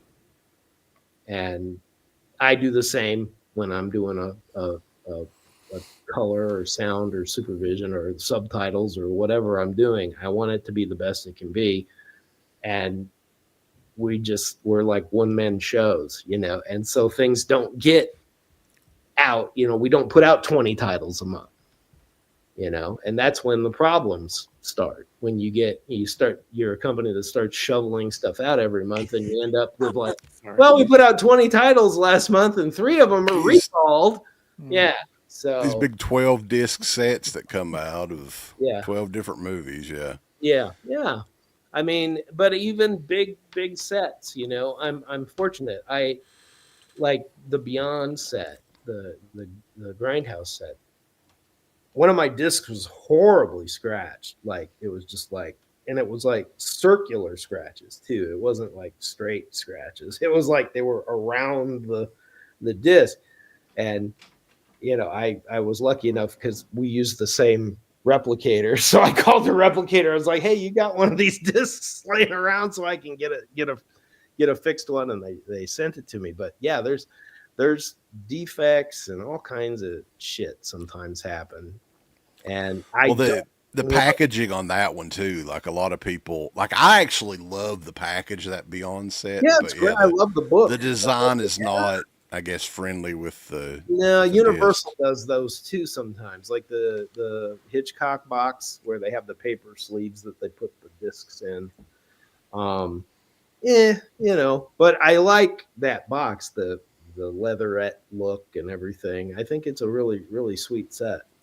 Yeah. And it's so much better than any other version of the Beyond that's out there. Oh yeah. My God, the other versions from those hideous Italian scanners from 15 years ago. Everybody was forced to use those crappy scanners in Italy, and everything had that weird sort of digital noise look to everything that came out of Italy for a while. And it's just like, ugh. So I'm glad that that's gone for the Beyond. Speaking of which, I just want to put this comment up. Oh yeah, go ahead. Because it's funny. Mm-hmm. It's just stage fright, damn it. Yeah, I thought, who was doing that? Blue Underground, I think. Bill's had that over at Blue Underground. I thought that somebody announced that already.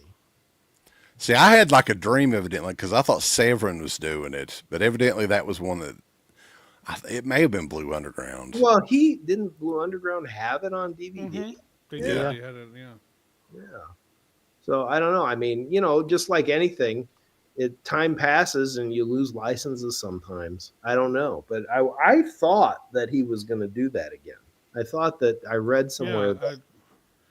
I think the network. I'd heard that the negative was hard to find or something was up. Yeah. I mean, even if there's an IP laying around somewhere, just get it out. Any more Blind Dead movies coming out? Not in the pipeline, no. So, I mean, long story short, We did the first one, and then the company kind of vanished. they they they we're like, hey, and then poof, and they were gone. And it's like, what happened? And then our sales agent that helped broker the deal called us up and said, they went in, I think a bank owns the company now. And I was like, oh no, that means that the bank has no idea what they have. That's what happened with Ricky Six. That's another movie that's never come out. And it's because a bank got a hold of it, and now no one knows where anything is for Ricky Six. And I don't know. I would love to do the rest of them. But I mean, Shout Factory did which one? Night of the Seagulls. Night of the fourth Seagulls. one, I think. So it's Return of the Blind Dead. right, and then Ghost Galleon. And I love the second movie. I mean, I did the second movie on Laserdisc with Elite. And the company that used to rep those, Atlas, doesn't, in Germany, they don't have them anymore. Well, Atlas is no more, I don't think. Yeah. I think that's the problem. Yeah, I remember the guy, Dieter Mins. Yeah, Dieter. Dieter. It's not him anymore. But, it was weird. It's like I was ready. I was talking to them about doing the second one.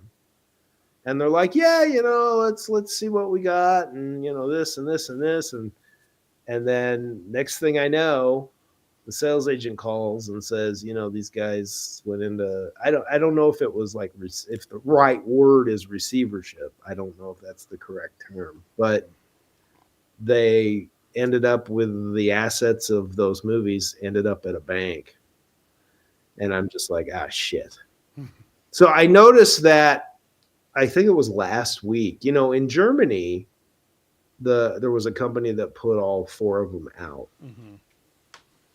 And there's always a company in Germany that puts well, where'd that 4K of Phantasm come? There's always these gigantic box sets too, with plaster palaces and stuff. And they do like 250 of them, and then you never hear of them so I noticed, I think it was last week, that on Diabolic's website, Jesse had from XT Video had a set of all 4 of the Blind Deads. And I go, I got to have that. So I immediately texted Jesse and I said, could you hold that for me? And I got it. I got it here. I haven't looked at it yet. I wonder if I hope they didn't use your transfer or anything. Well, they might have. Who cares? I mean, what are we going to do? It's in Germany. Somebody, but I mean, we can't. Well, I guess we could if we wanted to. Well, you're gonna. But you could always go after somebody. But I think they were the company that did there was a company that did the 4 movies right around the time that we had done Tombs, and I remember we got the scans, and I had to go back and redo them all. And you helped. You were like, "Hey, there's a finger missing." You were looking at it, and the German company was a little bit overzealous with their DVNR, their noise reduction. Oh, on Tomb, that's right. Yeah. You were doing your edit for us of the US version, yeah. And you're like, hey, that person's finger goes away for 2 frames, and then comes I remember they were lighting a cigarette and they had their finger up, and all of a sudden, it was like, whoa! Yeah. And that is why I am so skeptical about getting masters from other companies. It's one thing if you get the raw scans, that's usually fine. But different. When they do their own cleanup and stuff, it's right. Yeah, and because you're stuck. You're stuck with their, once it's burned into the master with a mistake, it's hard to. And you can never get the raw scans from them. That never happens. Yeah, exactly. So, but as far as Tombs goes, I would love to do at least the second one, in the same sort of format that we did. But I mean, the sales agent we're still in contact with. So I imagine if something gets worked out, maybe it will happen. But right now I'm not, I'm not too sure. And I'm sure someone already brought up Lamora. Yeah. That's what I thought.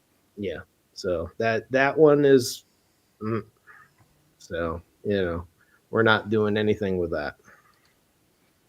Not until things get cleared up with things that have come up. Although people still think that we're holding it back on purpose, but we're not. Yeah, it's like, because that's smart business. Yeah. Oh, people want that? Well, let's not release it. Yeah. I like Hey, it happens. the guy who I mean, you're good friends with Richard Rubenstein, aren't you, Felsher? No. I am. Why? I mean, I'm a friend. I'm on good terms with Richard. I but love Richard. Richard and I jabber once in a while. Why? Yeah, but Oh, just the Dawn of the Dead in the U.S. hasn't been out in like 15 well, years. we were going to do that. There was a time when Jerry and I, my business partner, and I were talking to Richard about right around the time that the Second Sight one was almost ready to come out, and we had other things that we were going to do with the box. Richard is like, let's do the 3D version, and I was like, okay.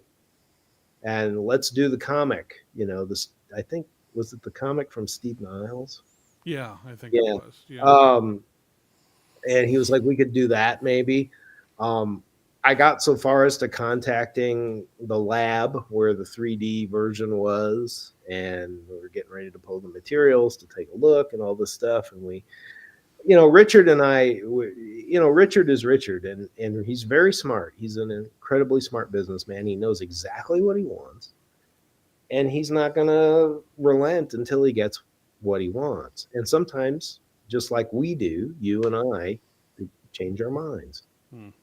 And so we went back and forth with Richard on a contract for Dawn of the Dead to be put out here with we were probably going to get the same scan as the one that Second Sight did, but he was actually he actually brought up the idea of actually doing a new scan. And I was like, well, I'd be up for it because I wasn't a really big fan of the scan of the Second Sight one. But the materials and everything, and we went back and forth and back and forth and back and forth for months. And then we get to the point where we're right at the point where the attorney for Richard gets the approval from Richard for signing. And we're like, yay. And then Richard says something like, you know what, though? I reread it again over the weekend, and I'm not a big fan of the wording of, paragraph 3.1, maybe. And I was just like, I can't deal with this because this is what he did to Anchor Bay. Yeah, Jay Douglas aged 5 years. And he did it to Anchor Bay. It's the same thing. But Richard knows what he wants. And like I said, sometimes you change your mind and you think about things and you go, wait a minute. No, I want to do it this way. But Jerry and I were so fatigued from the back and forth. I mean, I still talk to Richard. I emailed him not long ago. I mean, he would call me on Sundays and we'd just shoot the shit for like 3 hours about nothing. That's where we were at. And I just said, we can't do this. We sent an email and we're like, thanks, Richard. We thought this was good. If you change your mind, come back to us. But we out. Like we tapping out. Yeah. Sir. Yeah. Didn't he own the Night Flyer? And there's Martin, I think, is another one. Three. Yeah. Martin's a great one. Yeah. So, I mean, you know what, if he called me to do Dawn of the Dead, I'd probably do it, I would want to do it. I still want to do it. I love Dawn of the Dead. I mean, Dawn of the Dead. I did it on Laserdisc, back in the day with Rich. Yes, I know. It's one of the few Laserdiscs I still have. Really? Yeah, I'm looking at my set right. Well, I'm on it. Big I'm box set, right? That's when we first met you. Yeah, and I didn't even know who we were. You were there. Jay Douglas was there. Mark Walker. A whole bunch of people that I would later know were all there, and I didn't really meet or talk to any of them. The signing at Monroeville Mall.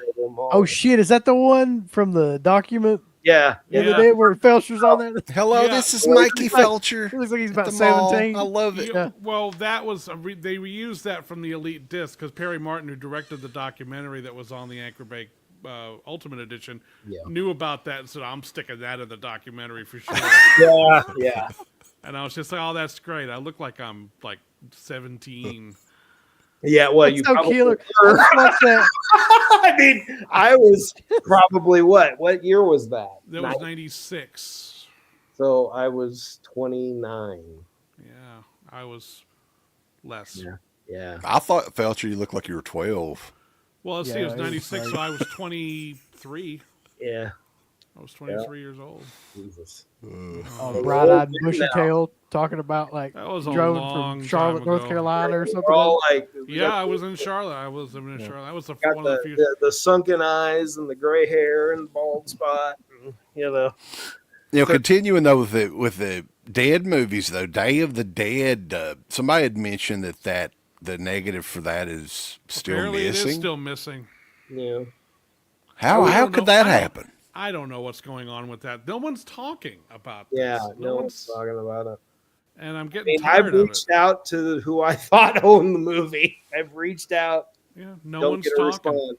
No response. I'm just curious. Like that's like one of the biggest titles. Like, how could nobody be like Well, if the interested or negative talking truly about is I don't missing, that would know. explain I mean, it's like certain movies, you get to a point where you get a movie and you're like, well, wait a minute, what's the deal with the legality of where's the chain of title? Who's got the copyright? Who is this the real owner? And that puts a damper on movies sometimes. You just like you have it was what Richard Rubenstein produced Day of the Dead. Yeah, but the rights But were the owned rights by, with somebody else. Yeah, because it was part of a 3-picture deal financed by Right. United Film Distribution Right. Company. Yeah. So that's And why so Night Riders. You'd think that Day are Richard would over. have some sort of say in it, but he doesn't really. No, And Richard only controls the two Romero titles are Dawn and Martin. That's it. Yeah, the and only that's two he it. Controls. Yeah.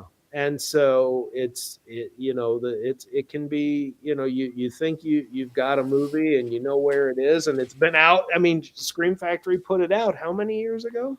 Oh, 10 years ago. It was Yeah. 2013, I think. Is when it Right. came So out. it's 12 years ago now. yeah. And it's like, where is it? I mean, if Scream Factory would have probably they put everything out in 4K these days. So just to be shitty. I Fuck mean, your negative. They want us to shit in the box. We're throwing out the negative. yeah. So it's like, How that happened. why haven't they done a 4K? Yeah, exactly. So that's really the only reason I can think of is that the. I mean, negative was and you know what? If the only material is the material that they had for the original Blu-ray, rescan that material. It'll look better. It'll look sharper, and just spend a little money and to get it clean up. and get Mike Gornick in there to actually color time it properly for Right. once. I mean, look, Day of the Dead didn't look that great on DVD or on the Blu-ray, but No. Then It again, could now. yeah. I mean, scanning has advanced so much since all this shit that was done before. It's like it's Yeah, and fix amazing. the audio. Don't even get me started on the audio for Day of the Dead. I yeah. still have nightmares about that. I don't know what happened. So Oh, that was a story. Mm, When we did the DVD at Anchor Bay, mm. I was the marketing manager on that, and I helped with the packaging, all that stuff. Everything, it was a long process. Mm. I get the check discs, and I get the check discs after the disc has already gone to press. Mm-hmm. So it's just, I'm like, well, whatever. And I put the disc on there, and I'm looking at it. I was like, oh, it looks pretty good. And I'm just listening to it as I'm working. And suddenly, I hear a line. It's like, that's weird. That sounds the line of them in the helicopter. It's like, wait a minute, that sounds like the original on-set recording. The one in the movie is ADR. And I thought, well, that's odd. I was like, well, okay, whatever. And then they land and they're going to go down, and he's just like, we should just get up there and find some island someplace and soak up some sunshine. And then they're like, he's like, you could do that even with all this that's going on. And he goes, shit, I could do that even if all this wasn't going on. That's the line. All of a sudden, I'm sitting there typing away, and I hear him go, right. I could do that even if this wasn't going on, and I just look up like, what the fuck did he just say? Yeah. And throughout the whole track, willy-nilly for no reason, certain lines are dubbed over with like TV safe bits, even though Joe Pilato's still in there saying "fuck" every 5 minutes. Right? Yeah. It's like Malibu Express. It was completely arbitrary, and it didn't make any sense. So I go to the then acting president of Anchor Bay and said, "This is fucked up. Fans are gonna be fucking furious over this. This is gonna be a disaster." And he went, it's. It's too late. They were like, "We're already making them. I don't think." It's too late. It's too late. And I've never watched that disc ever. I own a copy of it. I know. I think I should probably find one then. I don't know if I still have mine. I've never. And there's a whole, but there's just several. They don't make any sense. Well, this was the Divimax one, right? The big nice one. Wow, really? Yeah. Wow. Yeah. Okay. And then when they did that, I wasn't working for the company anymore when the Blu-ray came out, but I was always going by the office. When I found out, I said, grab the mono track from the old DVD and shove it on there, so at least there's one option, because they didn't fix it. They just right. And so I said, and they did do that at least, so you could at least listen to the mono track. But it was just like, oh yeah, well, I mean, that's what happens when you don't have people that QC. Yeah, but that was one of those. I was just like, what the fuck? I was talking to like Vincent Pereira came over it was last Saturday, I think, and he brought a early check disc of A Better Place that's coming out, and he goes, "I want you to see something." He goes, "Nobody caught this except the audio dropout." Yeah, and he goes, "Listen to this," and he puts it in, and and we're watching it, and like the whole first 3 minutes of the movie, like the dialogue is gone, and nobody noticed it. It was like, you see the guy go out the door and down the steps and all this stuff, but there's like dialogue, and it's just right, blah, blah. and the dialogue's not there, and they're like, "Oh yeah, here's the check disc for A Better Place," and Vincent's like, "Oh my God." I remember I had to redeliver that. Yeah. And I mean, that kind of shit just happens. You really need to know what the fuck you're doing. Otherwise, you got a person in QC that's probably never even seen the movie and is like looking at it to make sure there's no dropouts or whatever. But they don't even notice that the audio is missing for the first 3 minutes of the movie. Yeah. And it's like, how do you not notice this? That this is missing. So, like with Day of the Dead, I mean, they probably had somebody in QC looking at this, or maybe nobody looked at it. And my whole argument is like, well, hey, it's great that you sent me the check disc, because I would have cost something like that.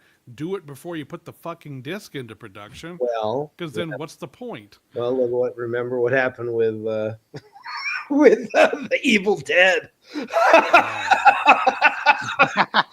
The one that really lives on. That's a forever. legend. Yeah. Well, there's another one that happened that I'll never forget. I got a check disc, and this was another situation where the disc had gone to print, and I got a check disc of it. It was for A Better Tomorrow. Oh, with the yeah. And I'm sitting there, and again, I'm in my office. Like music from Cobra. No, and I'm sitting there, and like da-da-da, and I'm doing, and all of a sudden, I hear the theme to Forrest Gump. I'm like, where is that coming from? Oh, fuck. So I run up, and Jay was still there, and he was like, yeah, we have to pull that. Yeah, we can't.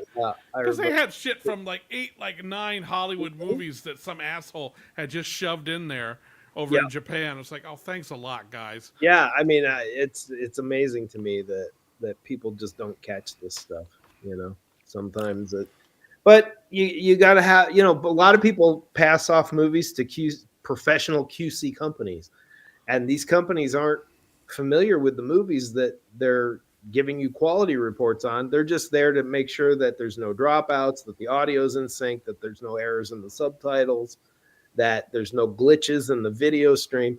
They're not looking at the content and there's stuff that's just inexcusable. Yeah. I mean, there's just stuff like, there was an interview on one release. I didn't do it. It was somebody else, but it was an interview where the audio was completely out of sync. Mm-hmm. I mean, it was like this. How's it going? Yeah. And you're like, no, who didn't? Yeah. How did you not catch that? It's not like it's 1 or 2 frames off. Right. Yeah. I It's can like understand that. Yeah.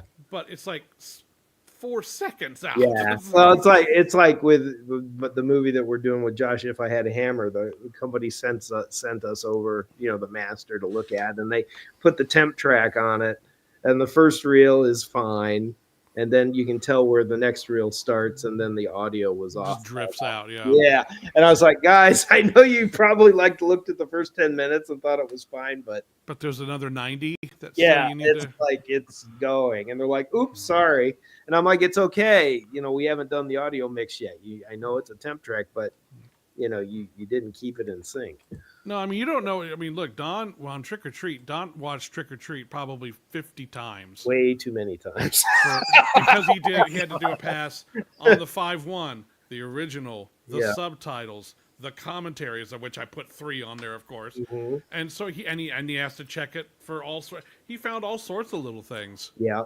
You know, that maybe no one else would have noticed, but he was going to notice, and Lord knows that was going to drive him nuts. I've noticed a couple of things on the subtitles for Frankenhooker the other day, and I was just like, ugh! Yeah. So I bet you hate these movies after that.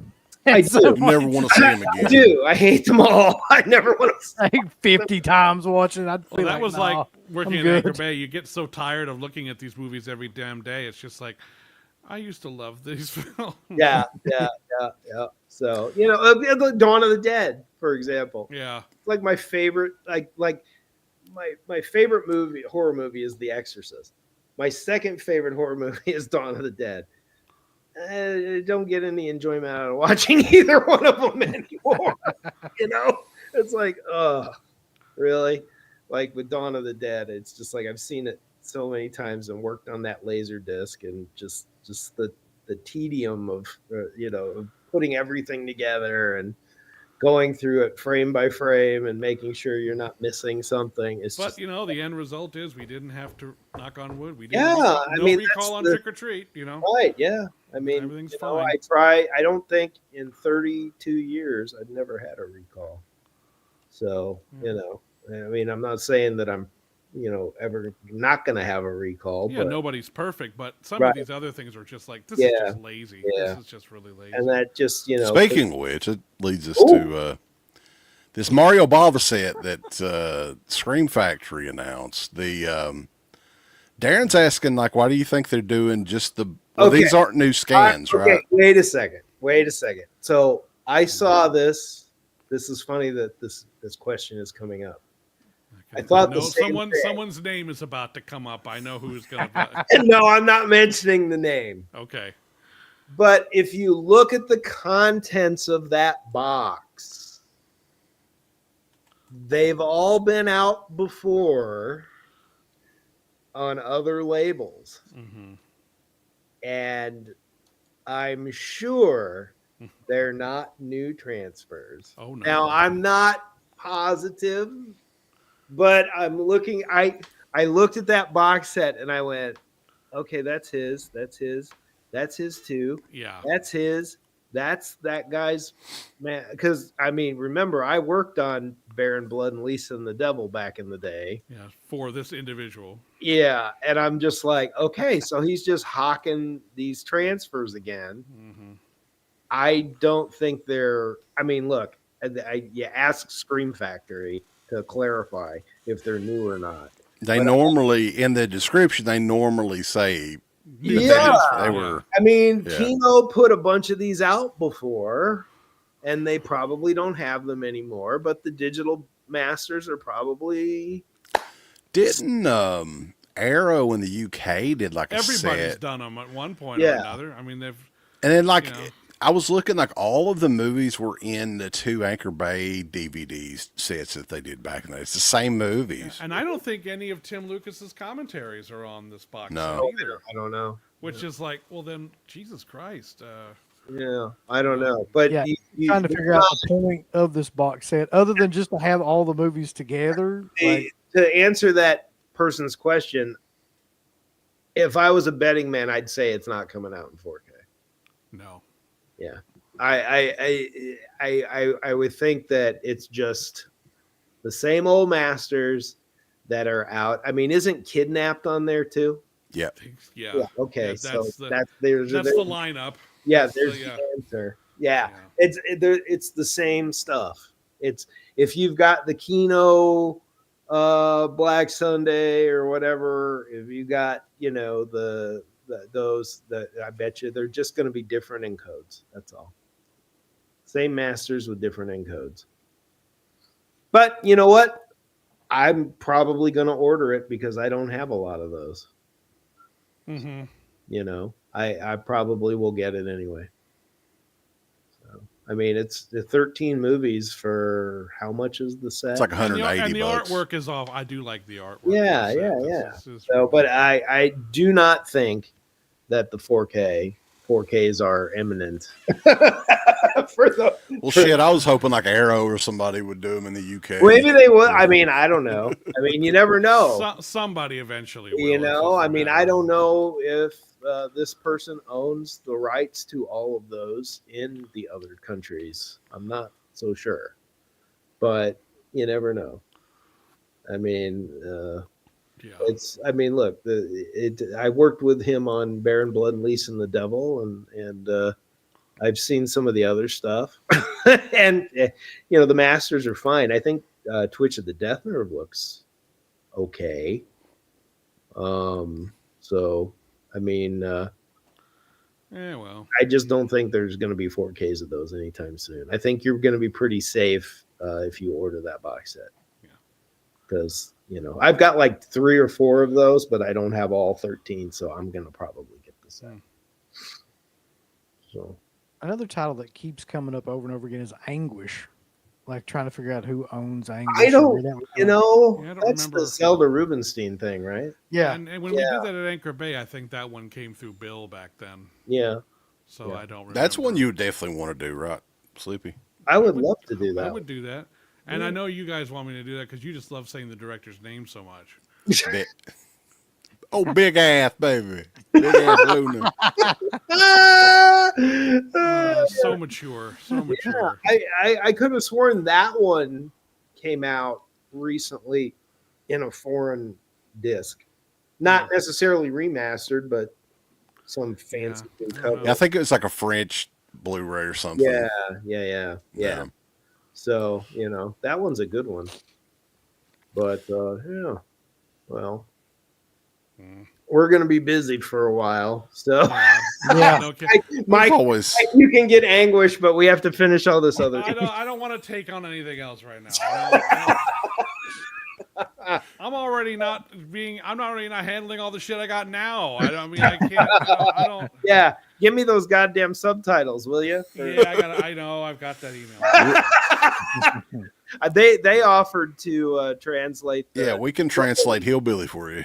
Yeah, no problem. First Blood, they might be able to decipher Bruce Glover's dialogue that I couldn't. No one could decipher. I don't think even Bruce Glover could decipher Bruce Glover's dialogue. Yeah. It's like I don't what? I don't rack 'em, sack 'em, jack 'em. I don't. Yes, sir. And the sad thing is he's like shouting like in the distance too. Yeah, like, so it's already. So he's like, it could be Benedict Cumberbatch out there. We still wouldn't be able to tell what the fuck he's saying. What? So, but so I got to get those done so I can get them ready to rock. But so that's it. I mean, I don't really have any other. Isn't that enough? Well, I want to plug our new site. So, I mean, one of the things we took a little bit of time from like October to like February, March, redoing our Synapse site in the Shopify format, like Severin and Vinegar Syndrome did. And I think even Second Sight's doing it. We're all doing that same sort of template. It's just much easier if you're a Shopify member to just, if you want something, you can just like log in and hit the button and just buy it. And for those of you who are interested, we do have a newsletter. that we'll be sending out once we kind of get the next title, like Deadly Spawn. When Deadly Spawn gets ready to be released, we'll be putting out the newsletter. So sign up for our newsletter on the site, and that way you'll be up to date. As soon as we announce something, you'll get the newsletter, as long as it doesn't go into your spam filter. And you'll have the news probably before it's even posted on our Facebook page. So people ask, it's like, I didn't know that Trick or Treat was out. Well, you know, now you do. Now you do. If you would have been on our newsletter or been a member of our Facebook page, you would have known that Trick or Treat was out. Yeah. And So now buy 4 copies. Trick or Treat may be the reason that you had to update your site, because there was Well, it whenever that dropped, it was right, like man. it was bad. that was no. You laugh, but that's it. I was like, our site's dying, from people are trying to buy this fucking thing, and the site's dying. So with Shopify, it makes things a lot easier. They can handle the 4 people that try to get on your site at the same time to buy something. There are 2 things. One, I need to make Tag the assassination game from 1982 or 3. Yes. Not the one with Jeremy Renner. Well, yeah, it's not that one. Yeah. Oh, why did somebody ask that question? Yeah, someone was trying to. Yeah. And then the other thing is, don't ask. We have rules tonight, Mike. So please don't. And then the other thing people are asking about is Near Dark, and it's like, well, there's a whole fucking. Somebody announced Near Dark. Well, Studio Canal announced it several years ago as doing a 4K restoration, but they don't have the negative. They don't have access to the Near Dark. Near Dark is one of the. They just announce the remake too. A TV series. I think they're going to do a TV series. So I'm sure it'll come out eventually. Yeah, it will. I mean, a lot of we stop with the fucking TV series. Well, I mean, it's like with like Phenomena. There's like a Phenomena TV series and everything that's coming out, and it's just going to help. It'll help. But Near Dark kills me because they're still using the transfer we did at Anchor Bay back in 2002. I know, and it's just like an up-res of. Yeah, and it's like enough already. I mean, I have that $5.99 Blu-ray of Near Dark that came out. Oh, the Twilight looking one. That thing's worth quite a bit now, though. It's like out of print and $100. So let me. That was one of the worst covers because it was like, boy, that is so not that movie. No, but Twilight was huge then, so they had the cash. But I just see all these old teenage girls going, "Oh my god, it's another Twilight," and then they go and watch it, and they get to the bar scene, and they're like, "What the fuck is this? Yeah. Where's Sparkle? Ain't no Sparkle, bitch." Yeah. So yeah, but I got to be up at like 6 in the morning for these construction guys, and it's. I was going to. But one last thing though, because a bunch of people have mentioned just before dawn. Okay, just before dawn. Now we found we have a negative element, and we did a 4K scan, and that's all I'm gonna say. Oh, that's all anybody needs to say, really. So, on that note, I'm out, guys. Why? All the right. discourse around Just Before Dawn has been so calm and reasonable. I mean, I don't. What's the problem? So, but Dawn, I appreciate you taking the time out. Sorry it took so long. I didn't realize you had to get up early, but well, that's okay. No, I enjoyed talking to you guys, but I'm like. These guys are going to be knocking on my door at like 7. Yeah, that always sucks. And if you can see, I know Mike, that you can see in the back, my whole kitchen is taped off with plastic, and it's not, Dexter's. It looks like Walter White's in there making crystal meth, or Dexter's killing people in rack, wrapping them in cellophane or whatever, or both. It could be both. But no, they've torn out my entire kitchen and the floor, and they're redoing everything, and they're like, we'll come in at like 7, and I was like, oh. But at the same time, you want to hurry up and get it over with, get it, Oh, get I it know. done. Yeah. I know. I mean, today I was trying to like go through Frankenhooker, and all I heard was like all day. And I was love when renovations happen for like the first few days, and then about day 5 or 6, you're like, yeah, I want my fucking bathroom yeah, back. right, exactly. I can't leave my house right now Yeah. because you know how when they're putting in new tile, and they put the tile, you know, they put the mud down, Oh yeah. right? Oh, so you can't go out that way. I can't go out my garage door, and I can't go out my front door because the whole floor is covered in mud. Oh. And Well, just jump out a window. It's Well, got to set for like Jump out a 24 hours. window. So I'm like, I can't go anywhere until like tomorrow at like 3. Well, you can go out through your deck and just hop I over your guess, deck. but then I can't. You know, it's like, but I can't lock it from the outside. I have to lock it from the inside, so I can't go anywhere. But anyway, so yeah, I mean, next time we have a major announcement, and there's some stuff in the works with Mike and I that we can talk about maybe later. Yeah. Cool. Yeah, for sure. It's always super fun to get you guys on, and it's always the entertaining show and everything. And yeah, we appreciate you guys taking the time out and all that. yeah. So I love being on. I can't believe it's been that many, like a couple years since the last time. But I can't remember it being that long. that's what I thought. I mean, I just remember like almost dying of angioedema last time I was on. I'm sitting, you were talking, and my throat's like swelling up. Oh, I remember that. Yeah, you weren't sure you were going to be able to do it. Yeah. Because you were going to come in here and been like the Elephant Man. You know, just as an update, because that was caused from the COVID vaccine. I haven't had a COVID vaccine since then, and I'm still getting those attacks. Jesus. Yeah. It's all just fun news for everyone. Fun news. Yeah, it's all good. They're diminished, but they're still, you know, it's crazy. It's like, I thought this shit was supposed to be out of your system in 6 months, and that's why everybody's getting the boosters. It's fine. It's all perfectly healthy. I'm sure. Oh yes, absolutely. I mean, we'll see. Yeah, but yeah. So next time, I mean, if Mike and I have a couple of other interesting announcements to make, I'd love to. Oh yeah, for sure. Always welcome anytime. Yeah. And if I'm not on this podcast, make sure that you listen to ours. Yeah, the Synapse film. Hey, we actually have a little bit of a history on with the Synapse podcast, which is an odd thing.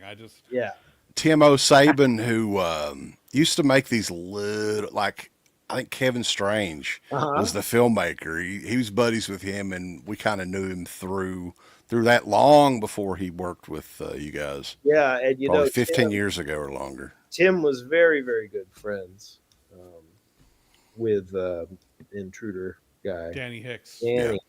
And they had a band together.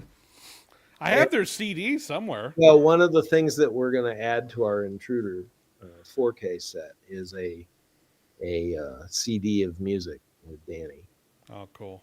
And it's going to be awesome. So, but yeah, and Tim is going to be upping his, he's going to be doing our podcast still, but he's also going to come in and as almost like a PR capacity for us soon too. So nice. And Tim's role in Synapse is going to expand a little bit.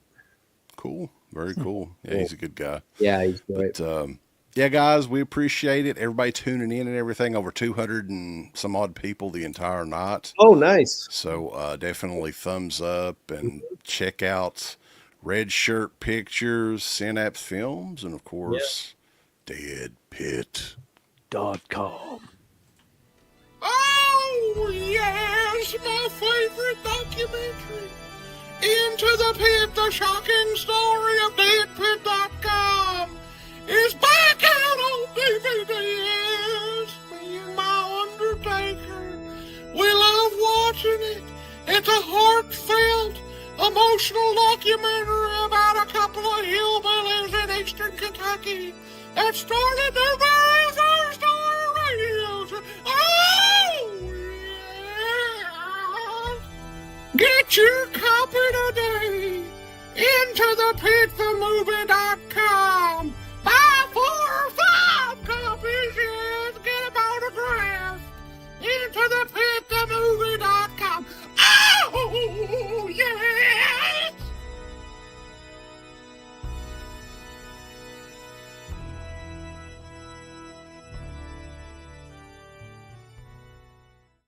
I want all these people to click everything they're supposed to click. You haven't been liking them, you haven't been subscribing to them, you haven't clicked the bell or notification or anything like that. Folks, why don't you click the like button? You hate us? Do you not want to see us succeed? Why don't you click the heart button? Is this something that you have against our particular show? Why don't you subscribe? You should click on one of them buttons right now if you want us to continue to bring greatness into your life. There's all kinds of wonderful shirts over at shop.deadpit.com. Simply the best horror shirts. On TeePublic, there are others, but they all suck. You can get some Dead Pit Radio shirts. You can get Last Out on the Left. The Hills Have Eyes. Texas Chainsaw. Oh, wait, you can't say Texas Chainsaw. All kinds of shirts, folks. You're going to love them. Shop.deadpit.com.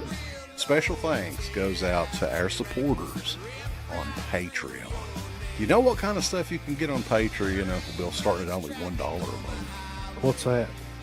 Access to every Dead Pit show since 2005. We got almost 200 fan commentaries that we've done over the decades. Here's what other fucking Patreons do. They're like, hey, give us money and then we'll let you see a video early that we're going to release like a fucking week from now, and then that's all we're going to give you. Meanwhile, we have a literal jukebox full of songs, thousands of reviews. I don't even know how many shows are up on there now that we've done over the years. Hundreds of thousands. You need to figure this out now and subscribe to us on Patreon and YouTube and Instagram and help us to 1 million. The road to 1 million subscribers starts today. So DeadPit on Patreon.com. Join today. Tiers start at only $1, but I'd recommend at least the $10 tier. You can do 50. The stock market